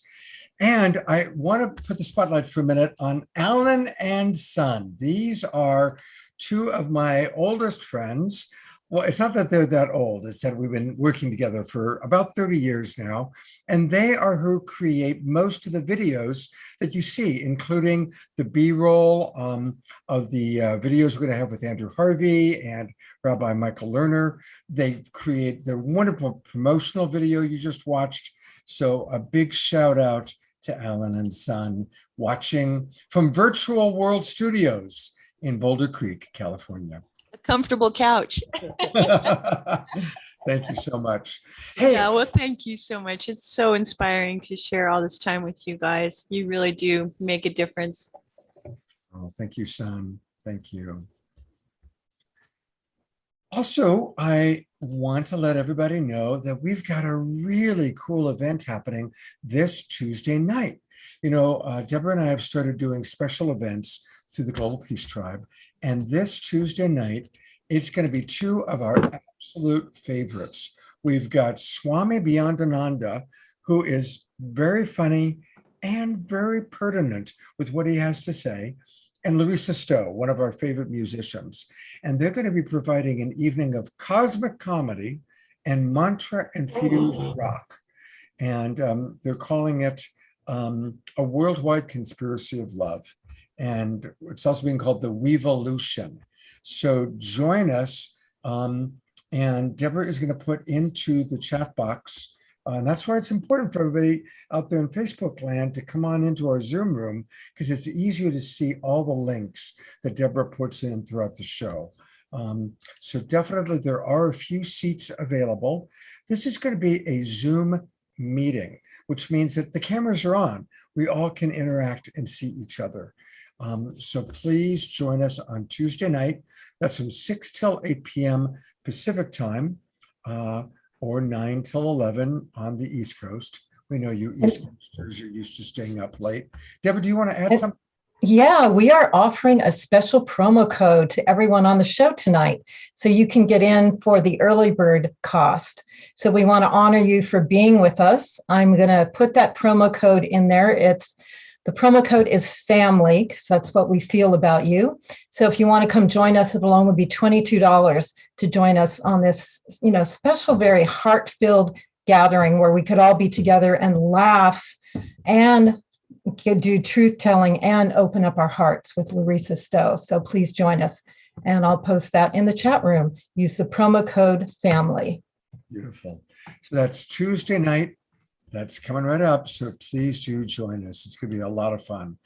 These special events we've been doing have been a great way for all of the members of the Global Peace Tribe to get to know each other, as well as some of our favorite speakers. We recently had Neil Donald Walsh. Previously, we've done things with Andrew Harvey, Cornflower, Kristen Hoffman, and so on. I also want to invite everybody to the other shows that I do. I do 3 shows every weekend: Friday Night Straight Talk, Saturday Night Alive for the Global Peace Tribe, and the Sacred Sunday Show. And tomorrow on the Sacred Sunday Show are going to be 2 of our, again, favorite musicians. You've seen them on Saturday Night Alive, Eostar and Matthias. And they are exquisite. They're going to play some music, and they're going to talk about entheogens. And they are going to really share, and on my Sacred Sunday show, I usually pick 1 or 2 people to really talk about their spiritual journey. Now, when I say spiritual, that's not a religion, not a dogma, but it's embracing life and learning how each individual that I invite onto the show is experiencing life and what a sacred or divine or spiritual life means to them. So please join us tomorrow morning, 10 o'clock in the morning Pacific time, 1 o'clock Eastern, for a very special show with Eostar and Matthias. And then next weekend, it is the weekend of peace. And so on my Friday night Straight Talk show, I don't have a poster for it yet, but I'm going to invite Shay Condro. And I'm putting Shay on. There she is. She's actually in our audience. And Shay is who Valerie told us a little bit about. Shay's going to be my guest along with one of the members of Opium Moon, who was raised on a kibbutz in Israel and now is in a band with other Middle Easterners, all about how even though they're from Iran and Palestine and Israel, they make music together. Shay, tell us a little bit about what we're going to learn as we meet and connect with you next Friday night. Well, Scott, gosh, there's many places we could start, certainly. What I'd like to share with you and with your audience is a project that started, I'm here in Sedona, and for many years I was ordained as a Buddhist nun in the Tibetan tradition for about 15 years. And it really just opened my heart and my mind in so many incredible ways, and has deepened over the years my commitment to bring peace and bring an end of suffering for beings on our planet. So several years ago in Sedona, I started a project I call Follow the Peace Trail. And it's just been gaining some traction. And locally, it's been something fun where we do conflict resolution panels. We talk with some of the thought leaders and visionaries from this area. This year, we're going to be, we do workshops and interviews and things. This year, we're wanting to create a format that we can carry throughout the year. As, of course, as many of us have talked about, the International Day of Peace is my favorite holiday. It's the one that I think really deserves a lot of attention and could help us to catalyze some real change. But we want to continue that dialogue throughout the year, as many other peacemakers are also doing.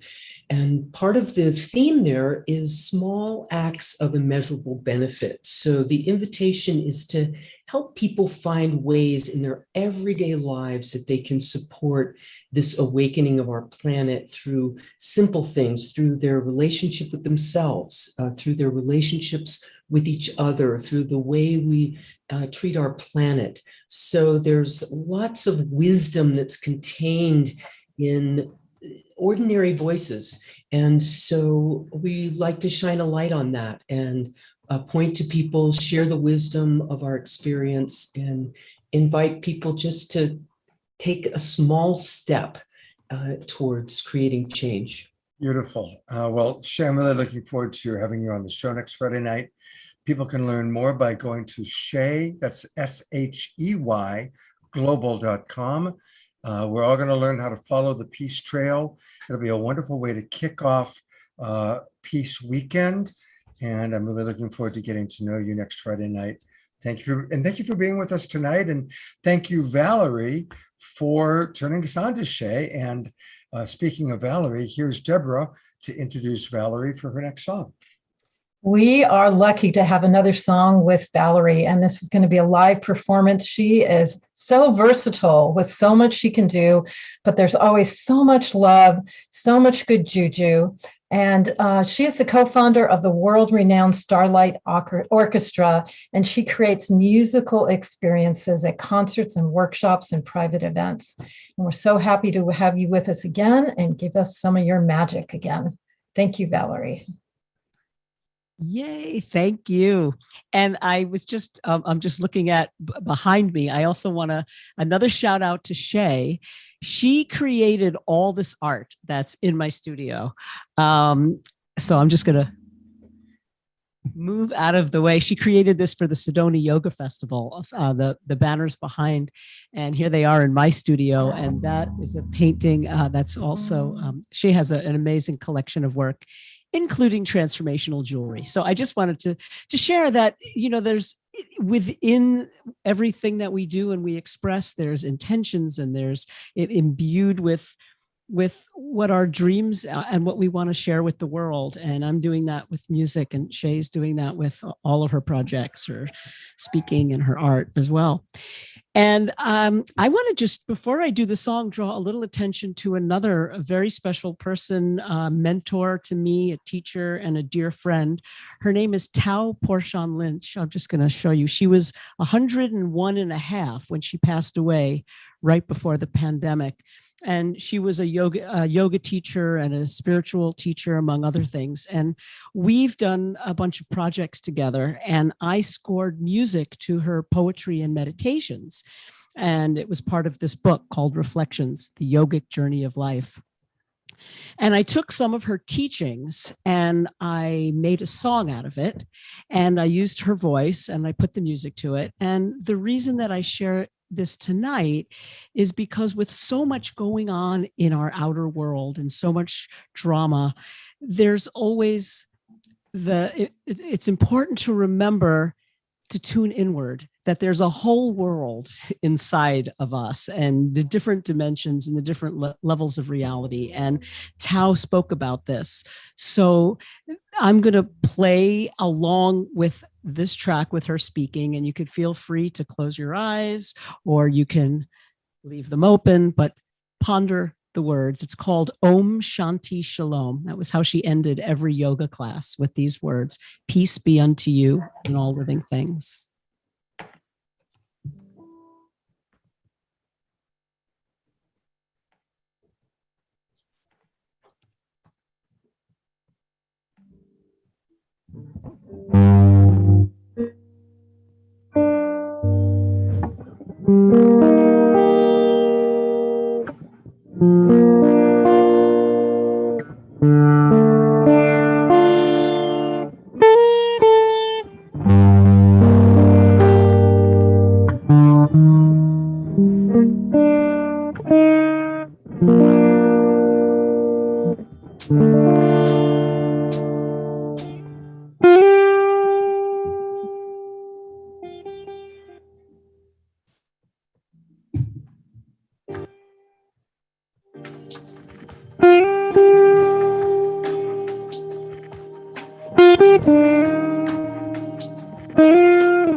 How are we doing there, Val? I'm having a little technical difficulty. I had a little disk overload problem, and I'm so sorry because I was starting to sink so deep into it myself. Well, here's the good news, and Valerie doesn't even know this, so I'm announcing something that Valerie doesn't even know. So we get to watch Valerie's reaction. Our show on September 25th, we've decided we want to dedicate solely to our musical artists. because we know that a lot of our musical artists is a challenging time. A lot of your festivals, conferences, clubs, restaurants are closed. Music sharing makes it harder and harder. And so on September 25th, 2 weeks from tonight, we are going to dedicate our show to Valerie, Cornflower, Kristen Hoffman, and a couple of other musical artists to, with all the money that we raise going to you guys, going to our musical artists.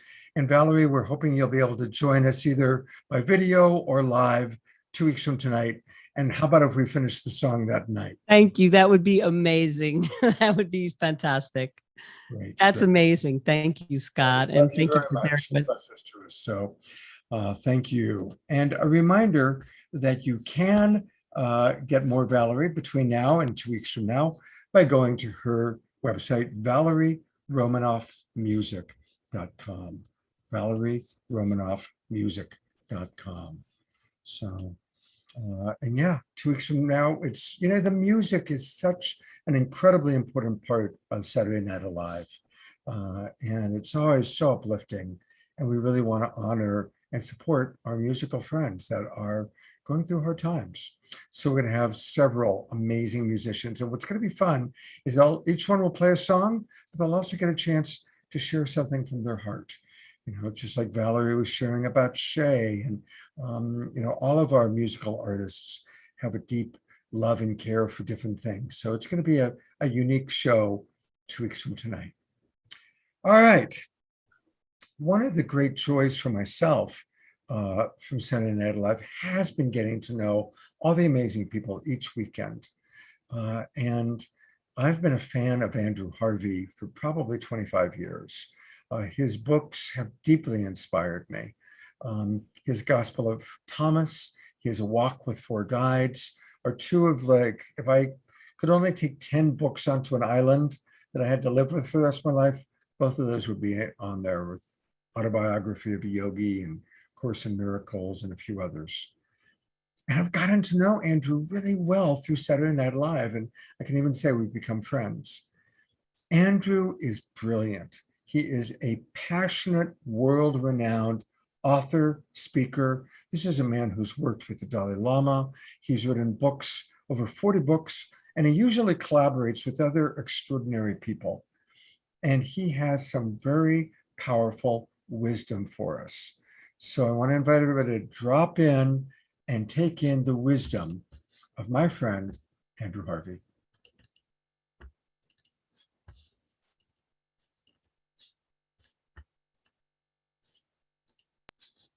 And my little share screen thing is being a little ornery there.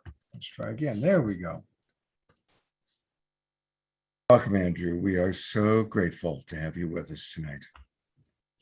And I am so grateful to be with you on this momentous, tragic anniversary of September the 11th, the 20th anniversary.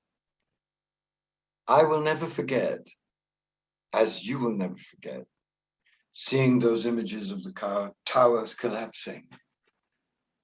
And I will never forget what they meant to me.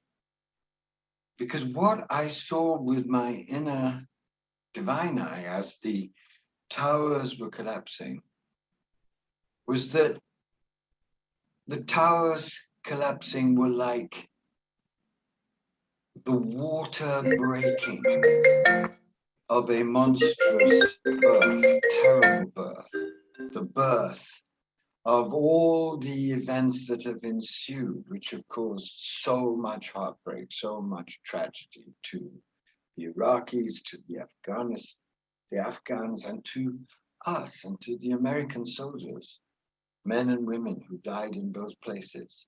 So much blood expended for nothing, so much treasure wasted, so much horrible suffering and fear. And when I was watching that appalling image of the breaking of the waters of a monstrous birth of a new era of terror, I knew from my own inmost intuition and from a series of visionary experiences that we were entering into the era of apocalypse. I knew that. And dear friends, we are now in the apocalypse. It's not a question of waiting for the apocalypse or imagining that it may or may not come. We are in it, and there, all over the world, a series of interlinked and terrifying crises are now erupting and threatening the future of the human race. It is very important to see this clearly. And to help you see this clearly, I want to read what Debra, director of the Enlightened Climate Change, said after the recent IPCC report on the climate, which was called Red Alert, and which is far more dire than anything I could describe. This is what he said. World leaders must have the findings of this report seared into their minds and take urgent action. This is not just another scientific report. This is hell and high water writ large. This is hell and high water writ large. The climate is collapsing. The pandemic is clearly out of control. 1 million species are standing on the brink of extinction. There is a widening and terrifying gap between rich and poor.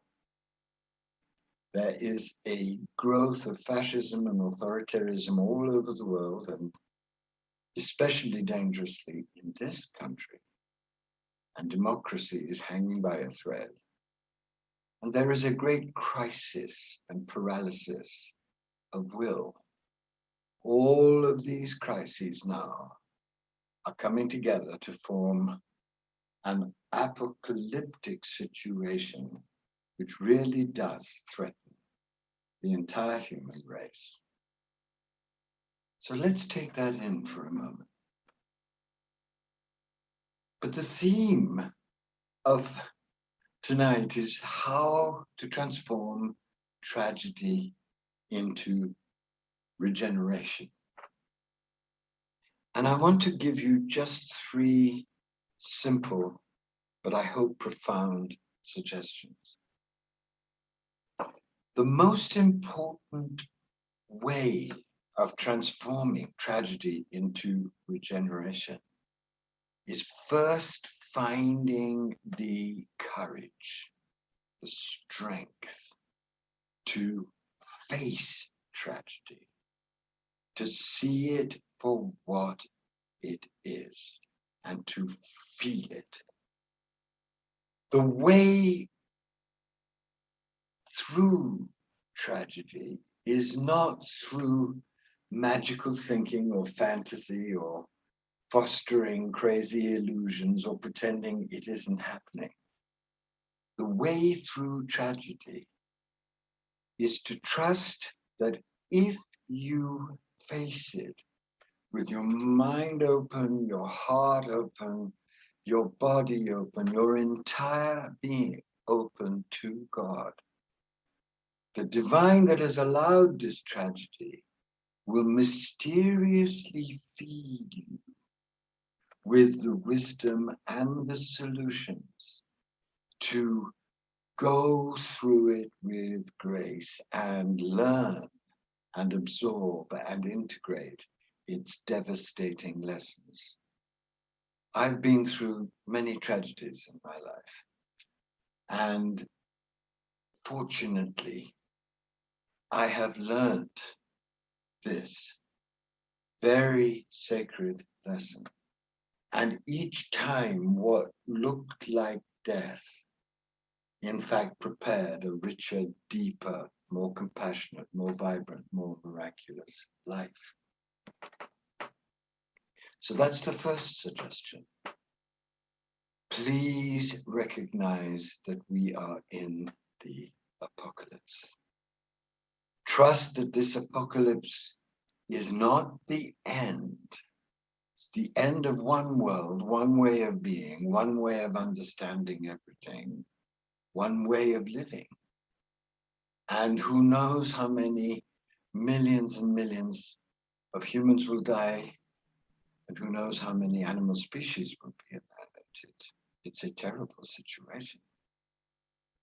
But if we trust that this too is part of the great divine alchemy, then out of extreme tragedy, through our trust and through faith and through miraculous grace, amazing new possibilities can still and must still be born. The second suggestion is this. In a time of apocalypse, the time that was birthed by that monstrous collapse of the towers, that monstrous unleashing of the dark waters of this new era of terror. In an age of extreme danger, the most important thing that you and I can do is to plunge with an intensity and passion and faith that we have never before summoned into the deepest imaginable mystical practice. Because if we do, and this is something I know from my own inmost experience, we will discover something that will make our reason real and our whole heart expand with wonder. We will discover what the greatest mystics in all the traditions have discovered, which is that the extremist danger contains in its secret heart a seed of unimaginable possibility. The mystics call this process the dark night, and anyone who's been through an authentic dark night experience knows that while you're going through it, you again and again are threatened by insanity, by agony, by wanting to give up, by wanting to die. But they also know that if you can keep your heart alive through mystical passion, what will be graced you is a wholly new level of embodied divine consciousness. I have lived through a terrible dark night, and I have been partially resurrected by it. So I know that regeneration does not come from denying tragedy and apocalypse, but by bravely surrendering to the mystery of regeneration that is hidden at its heart. But you cannot find this out mentally. You have to surrender to the divine and do the deep inner work in trust, in blind faith, in relentless intensity. And then the divine will unveil to you the miracles that it wants to prepare, the miracles of birth out of the agony of death. That's the second suggestion. And please, please listen to me. Because there isn't any way out but through. And in this way through, the real mystics are our most hopeful and regenerative and transformative guide. Without knowing them, I would have gone mad. But knowing them, I trusted them. And I was reborn to do the work that I am doing now, with you and for you. My third suggestion is this. One of the deepest meanings of facing where we are and really starting to do the work of transformation with an intensity and trust that we have never managed before, is that both form the necessary foundation for a global, worldwide revolution of nonviolent resistance, of nonviolent love in action through sacred activism. Sacred activism is the fusion at the greatest possible depth in our heart, minds, souls, and bodies of mystical illumination and radical, sacredly inspired action. And sacred activism isn't just one of the tasty dishes on the smorgasbord of possibilities before us. Sacred activism is our last and best hope. So I am begging you on this anniversary of September the 11th, contemplating the miraculous regenerative alchemy of how the divine births out of tragedy and death amazing new possibilities, to dedicate your lives to becoming a sacred activist. The contemporary spiritual movement has been a tragic disappointment to me on almost every level because of its narcissism, because of its magical thinking, because of its addiction to fantasy. And there is no more time for magical thinking or fantasy or illusion of any kind. You and I must now trust God, trust our deep selves, trust our heartbreak, and act out of that heartbreak together with great faith that if we do, we will be showered with miracle and regenerative grace. If we don't, we are in danger of dying out as a human race much sooner than any of us dare imagine.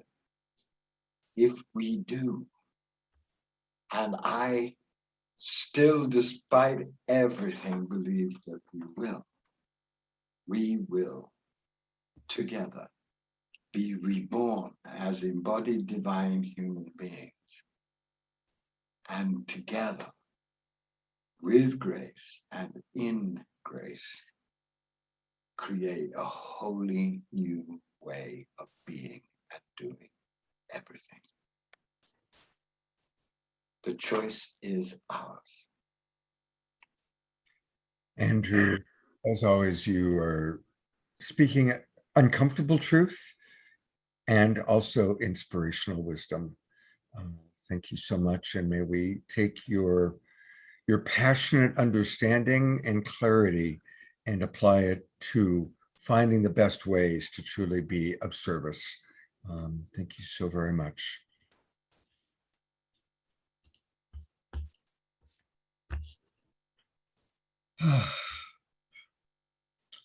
I want to encourage everybody to go to his website, andrewharvey.net. There's so much here. He has so many resources, and there's so much. And I want to encourage you to get his book, The Hope, which is really all about sacred activism. We've had Andrew on the show a few times. He coined the phrase sacred activism.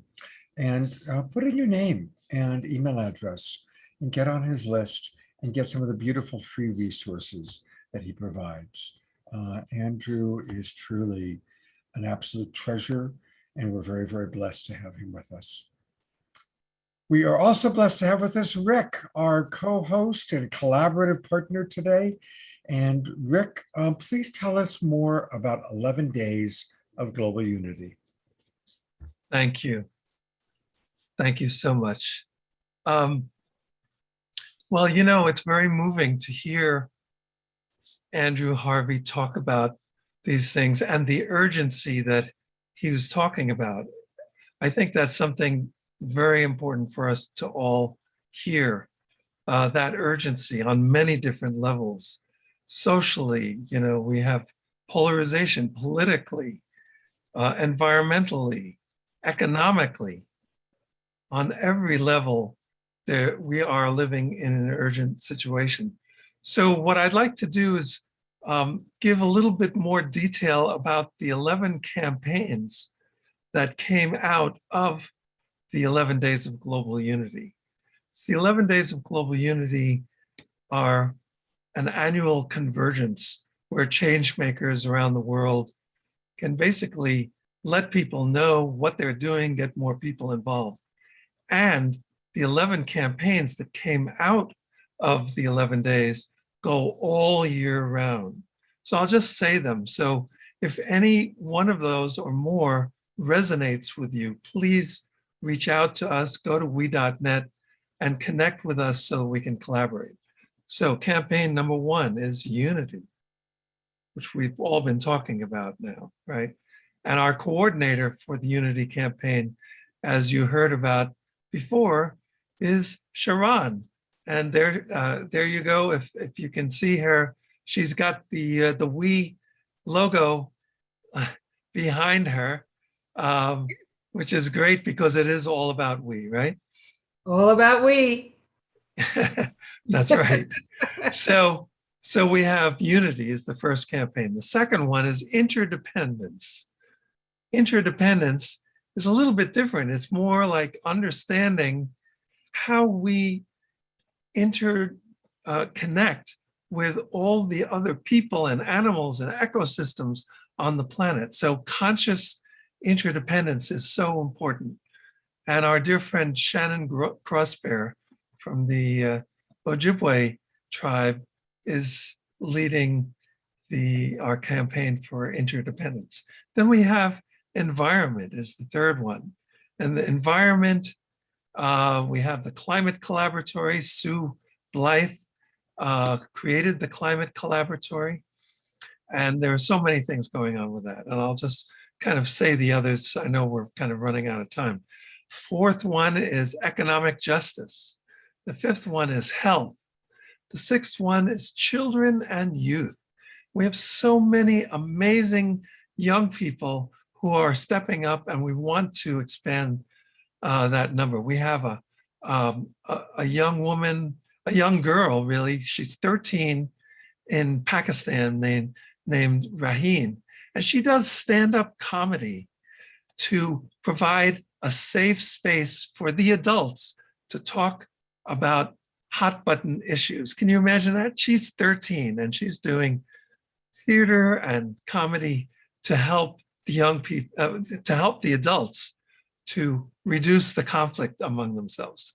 So, and there are so many other young people in the children and youth campaign. Then we have women and allies and families. Then we have human rights, we have freedom, we have disarmament, and we have peace. So all of these together form what we call a blueprint for global transformation. So if you are attracted to one or more of these areas, we want to work with you. We have had more than 600 organizations that have stepped up to collaborate on one or more of these campaigns. And we want to take this even further and go as far as we can. So if you go to we.net, you can sign up your organization and yourself as a volunteer or become part of our We team. And there are many other opportunities. Trends Magazine, which is part of the coalition that Kurt talks about, with the kind of coalition of online magazines and media platforms. And we hope that Saturday Night Alive will be part of this kind of growing interdependent group of media. So all of these things are possible, and you can find out more by going to we.net. So thank you for that so much. Thank you so much. We're going to hear from Rick one last time to kind of close out the show. But here it is. What, like the best website ever, we.net. What a great URL to have. And I want to encourage everybody to come register your organization, and let's all continue to support we.net. And Rick, thank you so much for the wonderful work that you're doing in the world.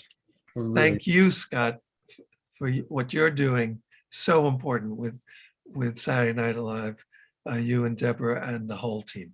Thank you. Thank you. Guess what? It's time for some more magic. And with no further ado, here he is, Paul Draper.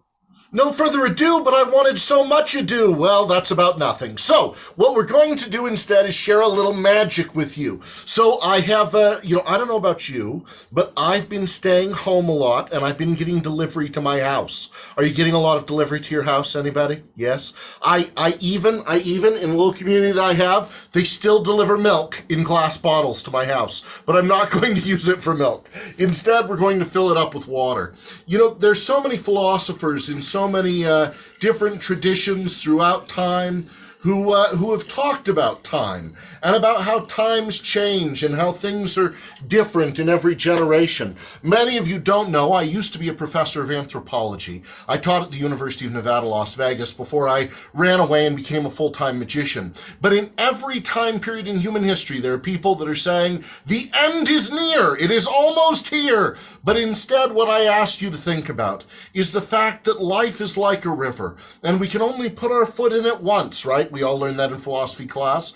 And the river passes by, it continues to flow like time. But our minds are trained generationally. Our evolutionary expert that was on here earlier can tell us more, but are trained to deal with terrifying things that happen in life. It slows the river down a little bit so we remember each and every frame, so we remember where the danger comes from. If I place my hand over the top of this and turn it upside down, the water won't flow out. The second I move my hand, all that water will start flowing. Let's imagine that's that river of time, just like this. But something horrible happened. And so when we thought life was going to flow, everything stood still. And we remembered every moment. And then suddenly we're snapped back and the world starts flowing. Stop! Something else horrible has happened. And we remember where we were and what we felt. And it was like everything stopped. And then the world goes, stop! There's just a little left there now. But we savor that moment and let it flow. Our brains hold on to these moments and we remember them. We hold on to them so that we know danger is in this field. There's a tiger coming from over there. We need to be stressed and worried about this. And evolutionarily, this helped us. It helped us avoid where the poisonous river was and where the tigers lived. But today, we have this anxiety whenever 9/11 comes around. It's natural within us. We think the horrible thing is going to happen again on this date. And it's not. We're okay.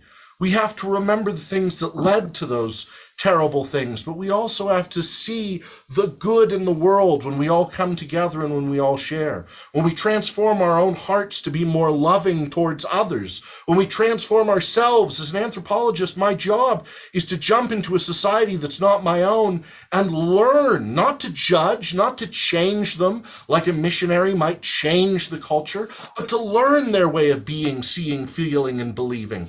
And so that's the big message. I have one last thing to share quickly. This is an old con game of magicians right here. We have all these different cards. I want you to try and find the Queen of Hearts right there. Where is she? She's over there in the center. Try and find the Queen of Hearts. Here, do we have someone to help me real quick, Scott? I think Sharon. Sharon, are you willing to help? Sharon, will you help me? I love the name Sharon. That's bring us both up so we can both be seen. So we're side by side. Co-spotlet. Sharon is Persian Farsi for lioness. Just say stop anytime you want, Sharon, and we'll stop. There? Oh, Sharon. Sharon, I cheated. Right there, that's that big card right there. That's the 10, that's not the queen. Why is that? Why is that? Because if it's big on this side, that means it's the smaller card over here on this side, right? So we'll try again. Just anytime you want, say stop, Sharon. Stop. Right there. Sharon, I cheated again. You got the big card. Oh, no, that's not fair, Sharon. That's not fair to you. Okay, what we're going to do instead, we're going to have some personal transformation, Sharon. We're going to have some personal transformation. One last peek so you know where it is. Personal transformation to find that queen. One last peek. You ready? Right there. Find the queen. Okay, this time, I want you to close your eyes and I'll move down. You just say stop anytime you want. Stop. Right there. How did she do, everybody? Let's see. When we believe in the core of our heart, Sharon, we believe in the core of our heart. It's a picture of you, the Queen of Hearts. That's you. Thank you. Thank you, Sharon. When we believe in our heart and we believe in the power of people and helping people, we can change the world and manifest that truth and beauty through our kindness and connection to each other. Thanks for letting me share a little more magic with you today. I hope to see you again soon. Absolutely. You know, we're going to bring you back again. Hey! Of course we are. And hey, I want to just remind everybody that his website is his name. PaulDraper.com. You should hire the musicians and magicians to come to your company parties, your kid's birthday party, your gathering, your scout troop, your school, your university. We're available to do shows just like this for you. There you have it. Everybody, PaulDraper.com. Hire him. Look at how much fun he is. And he has amazing stuff. We've only seen a little bit. Paul, thank you so much. Bye. All right. So our other keynote address is with Rabbi Michael Lerner, who I had the good fortune to do a pre-recorded video with. And to tell us a little bit about Rabbi Michael Lerner, here's our co-host, Rick. Hello again. So Rabbi Michael Lerner has been an activist for most of his life.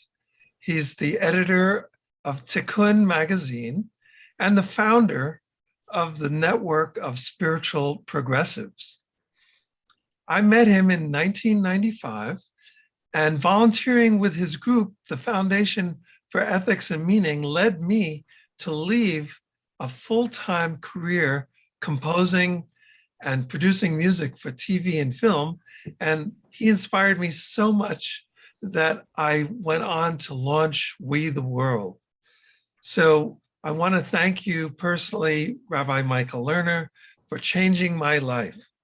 Now let's hear your message for Saturday Night Alive. Welcome, and thank you so much for joining us today. I'm glad to be here and to be able to share some ideas. We're facing the 20th anniversary of the 9/11 attacks, and they were horrific. And I'm glad that the perpetrators have been brought to justice. But the United States then went on to occupy and occupy one country and then attack another country on this assumption that they were also bad, namely Iraq. And we've spent the last 20 years in warfare, which has only recently been ended in Afghanistan. And we've been on the wrong route. You can't build a world in which we care for each other, in which we are safe with each other, if we use violence as the way to get there. The path to safety is a path of love, kindness, and generosity, not one of violence and power over. But this is the problem that we are facing in our country, and it's not just about foreign policy. The truth of the matter is that all over the world, there has been acceptance, at the least at the level of the powerful, that the way to get security is through domination and control of others. Now, this goes back a long way because actually, ever since class societies and patriarchy have emerged some 10,000 years ago, the elites of the country, the powerful of the countries of the world, have been teaching the rest of us that security comes through domination and power over others.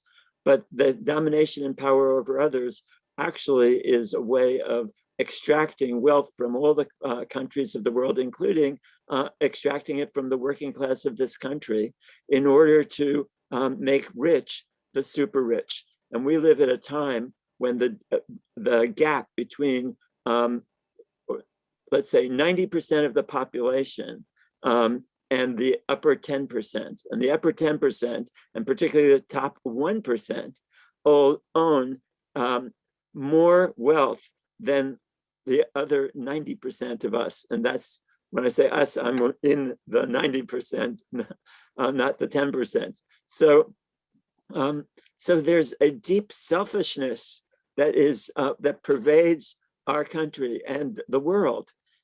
It's not just the United States, and I don't want to be putting down the United States. It's the whole world has accepted what I'll call the ethos of global capitalism. And that ethos is look out for number one, maximize your own advantage without regard to the consequences for others.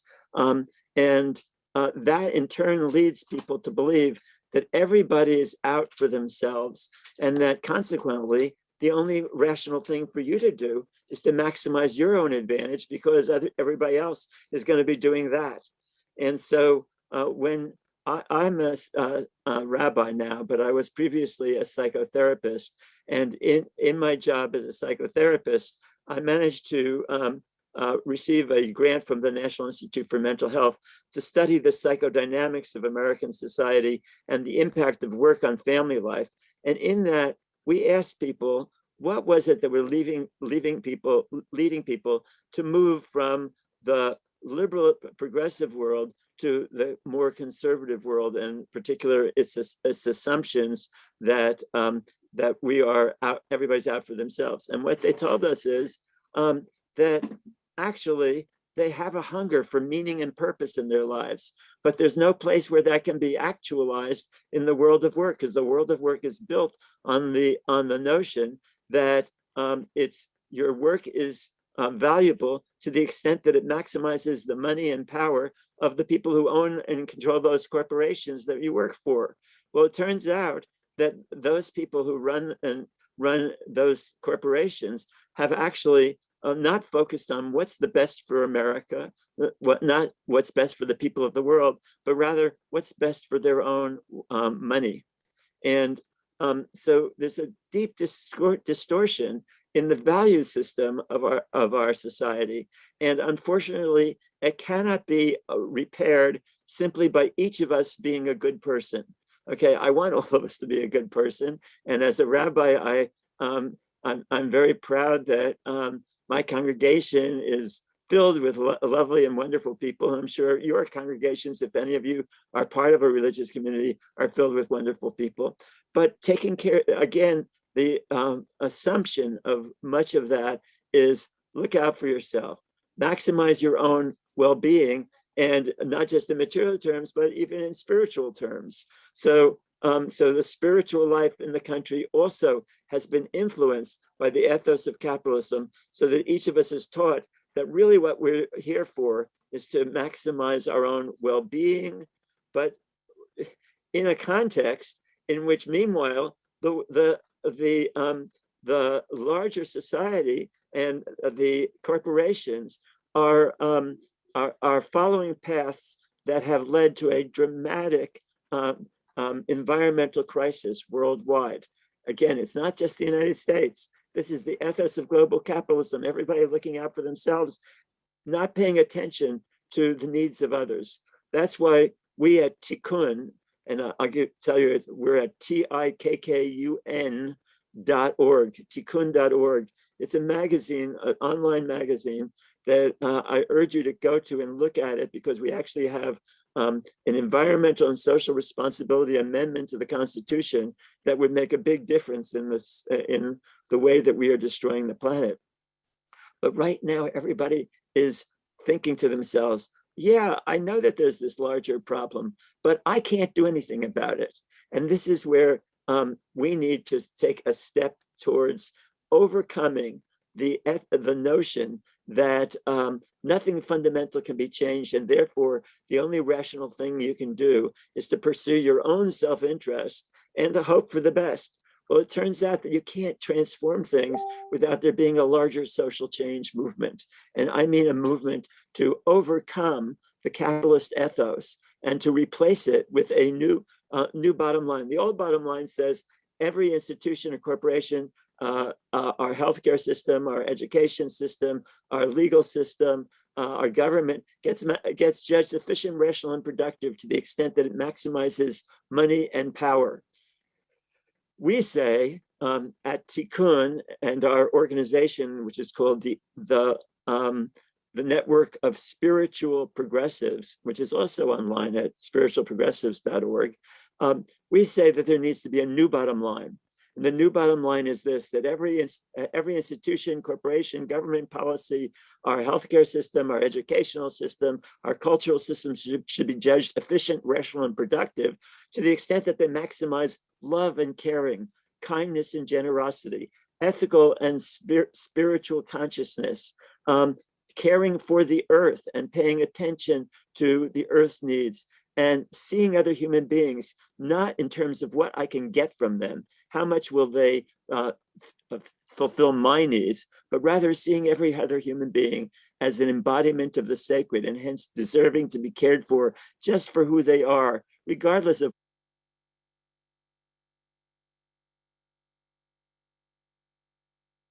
whether they do or do not fulfill your needs. And similarly, to look at the earth from the standpoint of not just of can we take something out of the earth and sell it, turn it into a product and sell it, but to look at the earth and the larger universe with awe and wonder and radical amazement of the grandeur of all that is. Now, this is a new bottom line, and you're going to say, oh, well, yeah, I love that bottom line, but it's not possible. Well, you know what? You never know what's possible until you struggle for what is necessary. And every major change that's happened in this country and around the world has happened when some people refuse to be realistic, not to accept the vision that the media and the corporations and even our political leaders and even sometimes our friends tell us is, hey, be realistic, narrow your vision to what is really possible.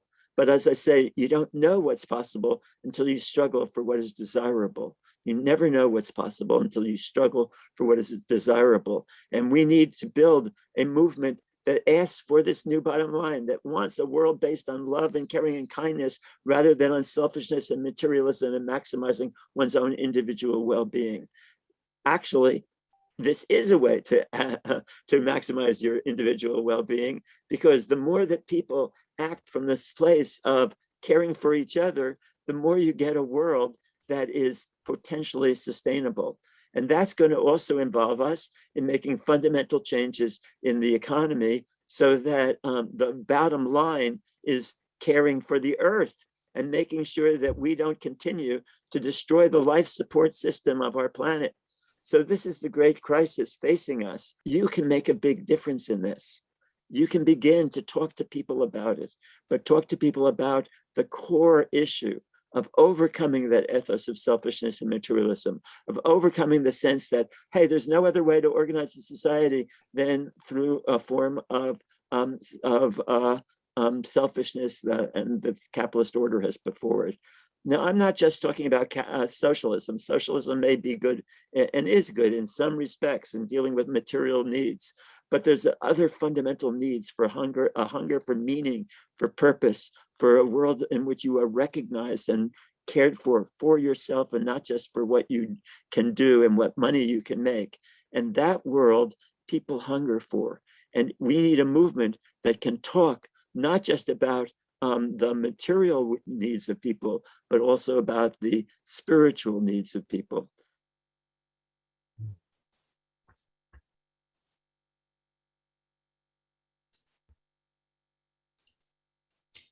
Wow. So much wisdom between what Andrew had to say and Rabbi Michael Lerner. We're really blessed to have wisdom keepers like this who are out there leading the way for us. So thank you. And thank you again, Rick, for arranging for Rabbi Michael Lerner to be with us. I'm going to bring Rick on, and I'm going to bring Debra on. In a moment, Mario Stark is going to complete us with some music. My dog here, this is Jasmine Bear. You've all met her before, and she wants to remind everybody to donate. And I got a wonderful message from Jill at the Moon Dog Farm. So just one more time, take your cameras, put them up close. It's really easy. Just take your phone, put the camera up. And if you haven't donated yet, even if you only donate $5, it'll make Jasmine Bear very, very happy. And it'll help all those really unfortunate, or those challenged, I don't want to say unfortunate, those challenged animals that need our support. So let's do that, all right? Let's all be very, very generous. I donated, and I hope that all of you will as well. So thank you. And Jill's trying to get me the list of all the people who donated. And if it comes in before we are done tonight, I'll read the names. So Debra, Rick, before we go to Maria, are there any final thoughts that either of you wish to share? Yes, beautiful show again. Just so inspiring that we're all here together, really holding the transformation and change we know that can happen in the world. And so thank you for all the presenters, the beautiful music. It always blows me and Scott away every single show. It's amazing. And thank you, Rick, so much for inspiring the show and doing the work that you did to put it together. Thank you. This has been so wonderful. And I guess I want to leave you with the words of our dear friend, Jonathan Granoff, who is going to be a guest next week. He did the keynote address when we launched We.net and the We campaign. I guess it was back in 2009. And the last thing he said was, I hope that we expands so much that there is no longer any them. So thank you. Yeah. All right. Thank you. And again, one more time, I want to remind everybody that you can support Rick by going to we.net and register. Get in there so that you're at least on his email list and aware of all that's happening and learn about the 11 days of global unity. Well, we're going to conclude our show with wonderful, wonderful music. I am blessed that Maria Stark is a longtime friend of mine. We've taught together and worked together, and she's quite exquisite. So as we listen to her music, let's integrate the wisdom from Andrew and Rabbi Lerner and all the other people we've heard from tonight. And here she is, Maria Stark. Thank you, Scott, and thank you so much for having me. I am also just integrating the wisdom of these two, everyone here and the last two speakers specifically, and I just am moved to share this song. It's called In Between, and it really takes into that consideration of what do we do when we're standing in the face of the apocalypse and holding and dissolving our connection to magical thinking to give rise to a truer recognition of the intricacy and interconnectedness that we're a part of, and awe, and be able to take action there. So this is a song that I would say is related to my own journey with these kinds of things, and it's really the embrace of letting go of the savior complex in order to arise in the union and communion with all that is, and with a spacious heart. And so I offer this to our spacious hearts that are communing with such complexity in these times. And may this song be a soothing balm for the ways that we are opening through, working with the stress and the tensions and continuing to grow through them.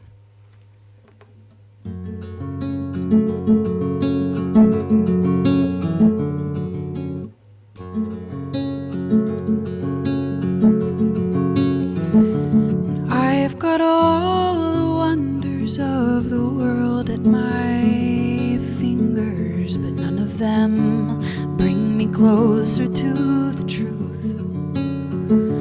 I've pulled cards from the deck to read my soul in their scriptures, but the pictures couldn't show me what to do. It's been a long night, and I'm just a fragile fire. I have pulled the sword from stone, and it was heavy, heavy. I've carved flutes from hollow bones, and now I'm ready, ready to mourn the death of stars. Watch them go out with a baying, and I'll sing every song that was shown in between, in between,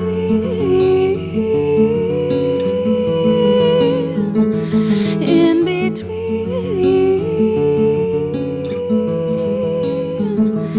in between.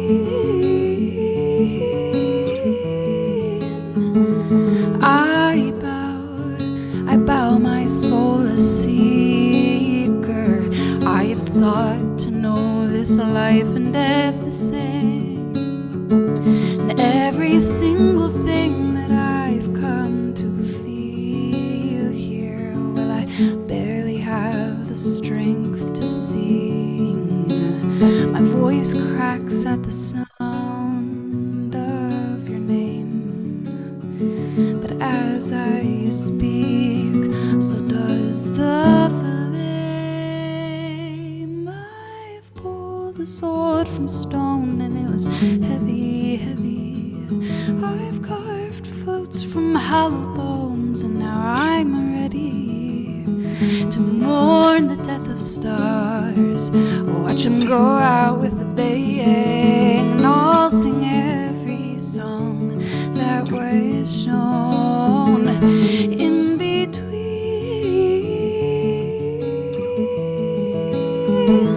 in between, in between, in between. It's been a long night, and I'm just a fragile fire.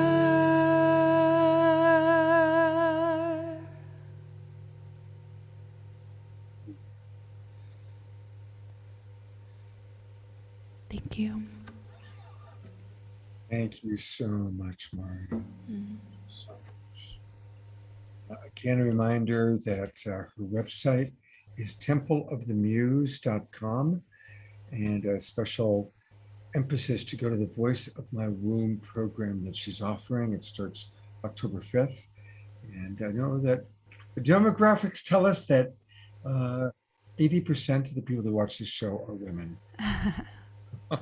Well, come and join. We're gonna have a party, and in a couple weeks, I'll have like a little 3-day intro class called Treasures of the Womb, to just get a taste of what kind of things we'll be doing in the 9-month program. So that's on the website. If you go to offerings, that's Treasures of the Womb, and you can come kind of get a little taste of what these vocal alchemy practices are really like, and connecting to congruence and creative process, and opening it to vesselship, and what that really looks like to stewarding our spirit and bringing our genius forward. Beautiful. Thank you, Mario. Thank you. And I want to say I've known Mario for many years, and she's brilliant, absolutely brilliant. So any opportunity to study, to learn with her, to work with her is an absolute blessing. So strongly encourage everybody to do that. have been reading that people are not able to save the chat. I don't know what that is. I have tried to fix it, but I've saved the chat. And anybody who wants the chat box, send me a Facebook private message and I will send you the chat box. So we'll handle it. And I'm easy to find on Facebook. I'm the only Scott Catamas on the planet. We're going to close in kind of a unique way. We have so many of our wonderful friends who are still with us. I'm going to actually go to gallery view and look at how many people are still with us. Valerie and Sharon, Lorna. Lorna helped us out a lot tonight. Maria, Rick, of course. Mrs. Future, that is Son Marion, who does our videos, and Kurt Johnson, all still with us. So what we're going to do tonight to kind of close out is we want to give each of you a chance to put a final message into the chat box. We still have almost 200 people in the Zoom room with us. Any of you watching on Facebook, you can also put it onto the Facebook pages and we'll see it. There's a wonderful piece of music that, didn't mean to start it quite so quickly. Oh, that's Imagine People. So you know what, Rick, I'm gonna need you, I downloaded your whole album. Which of these ones is it? Do you know? I think it's, oh, you mean which number? Yeah, which number, do you know? It's either 3 or 7, I think. Try. I'll tell you as soon as it starts. We're talking about a song called We the World. Right. So let's see. Let's see if this opens up. No. Not that. No, I think it might be 7. It's been a while. No, how do I stop it?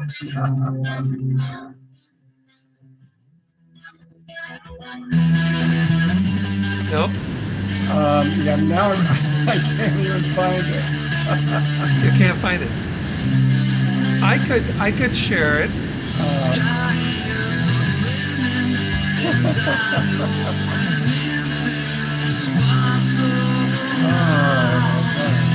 Do you want me to share it myself? Yes. Okay. Okay, so I will, here it is. I'll just open it up. I thought you had it ready there, but oh well. So while it's opening, I can tell the story about this. This is a unique song in the sense that 9 people from 3 countries actually collaborated on this song together. And should I share my screen? I cannot find where it's playing. Do you want me to share my screen and share the song?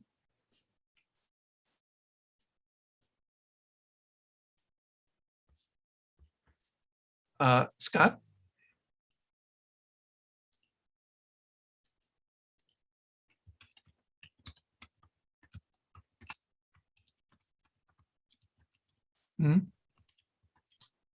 I have it queued up.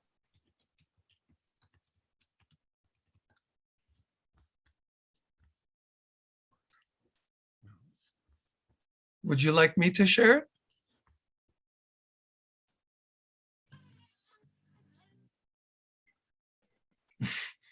Rick, I think in the chat box, Scott said to go ahead and play it. Oh, okay. So, oh, thank you. I was just waiting for him to say something. Okay, sorry. Okay, so I'm going to share just the audio, and just so we can see each other. And what I wanted to say is that this song was a collaborative effort of 9 people in 3 different countries, and we made all our decisions about the song by consensus. You know, even the lyrics, the chords, the melody, the groove, the mix, the vocals and the lead vocalist, by the way, is Heidi Little, and I played keyboards on it. So and thank you. I finally figured out how to turn off the wrong song. So okay, should I start it? Yeah, go ahead. Please start it, Rick. Beautiful. That was fantastic. Thank you, Rick. I'll stop. There we go. All right. Well, thank you, everybody. It's been a beautiful, powerful, powerful show.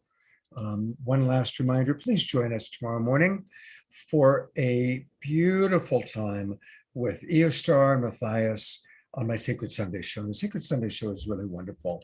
And it's very interactive. So come join us in the Zoom room and it'll be a lot of fun. And there's Maria Stark, she's back. So thank you, everybody.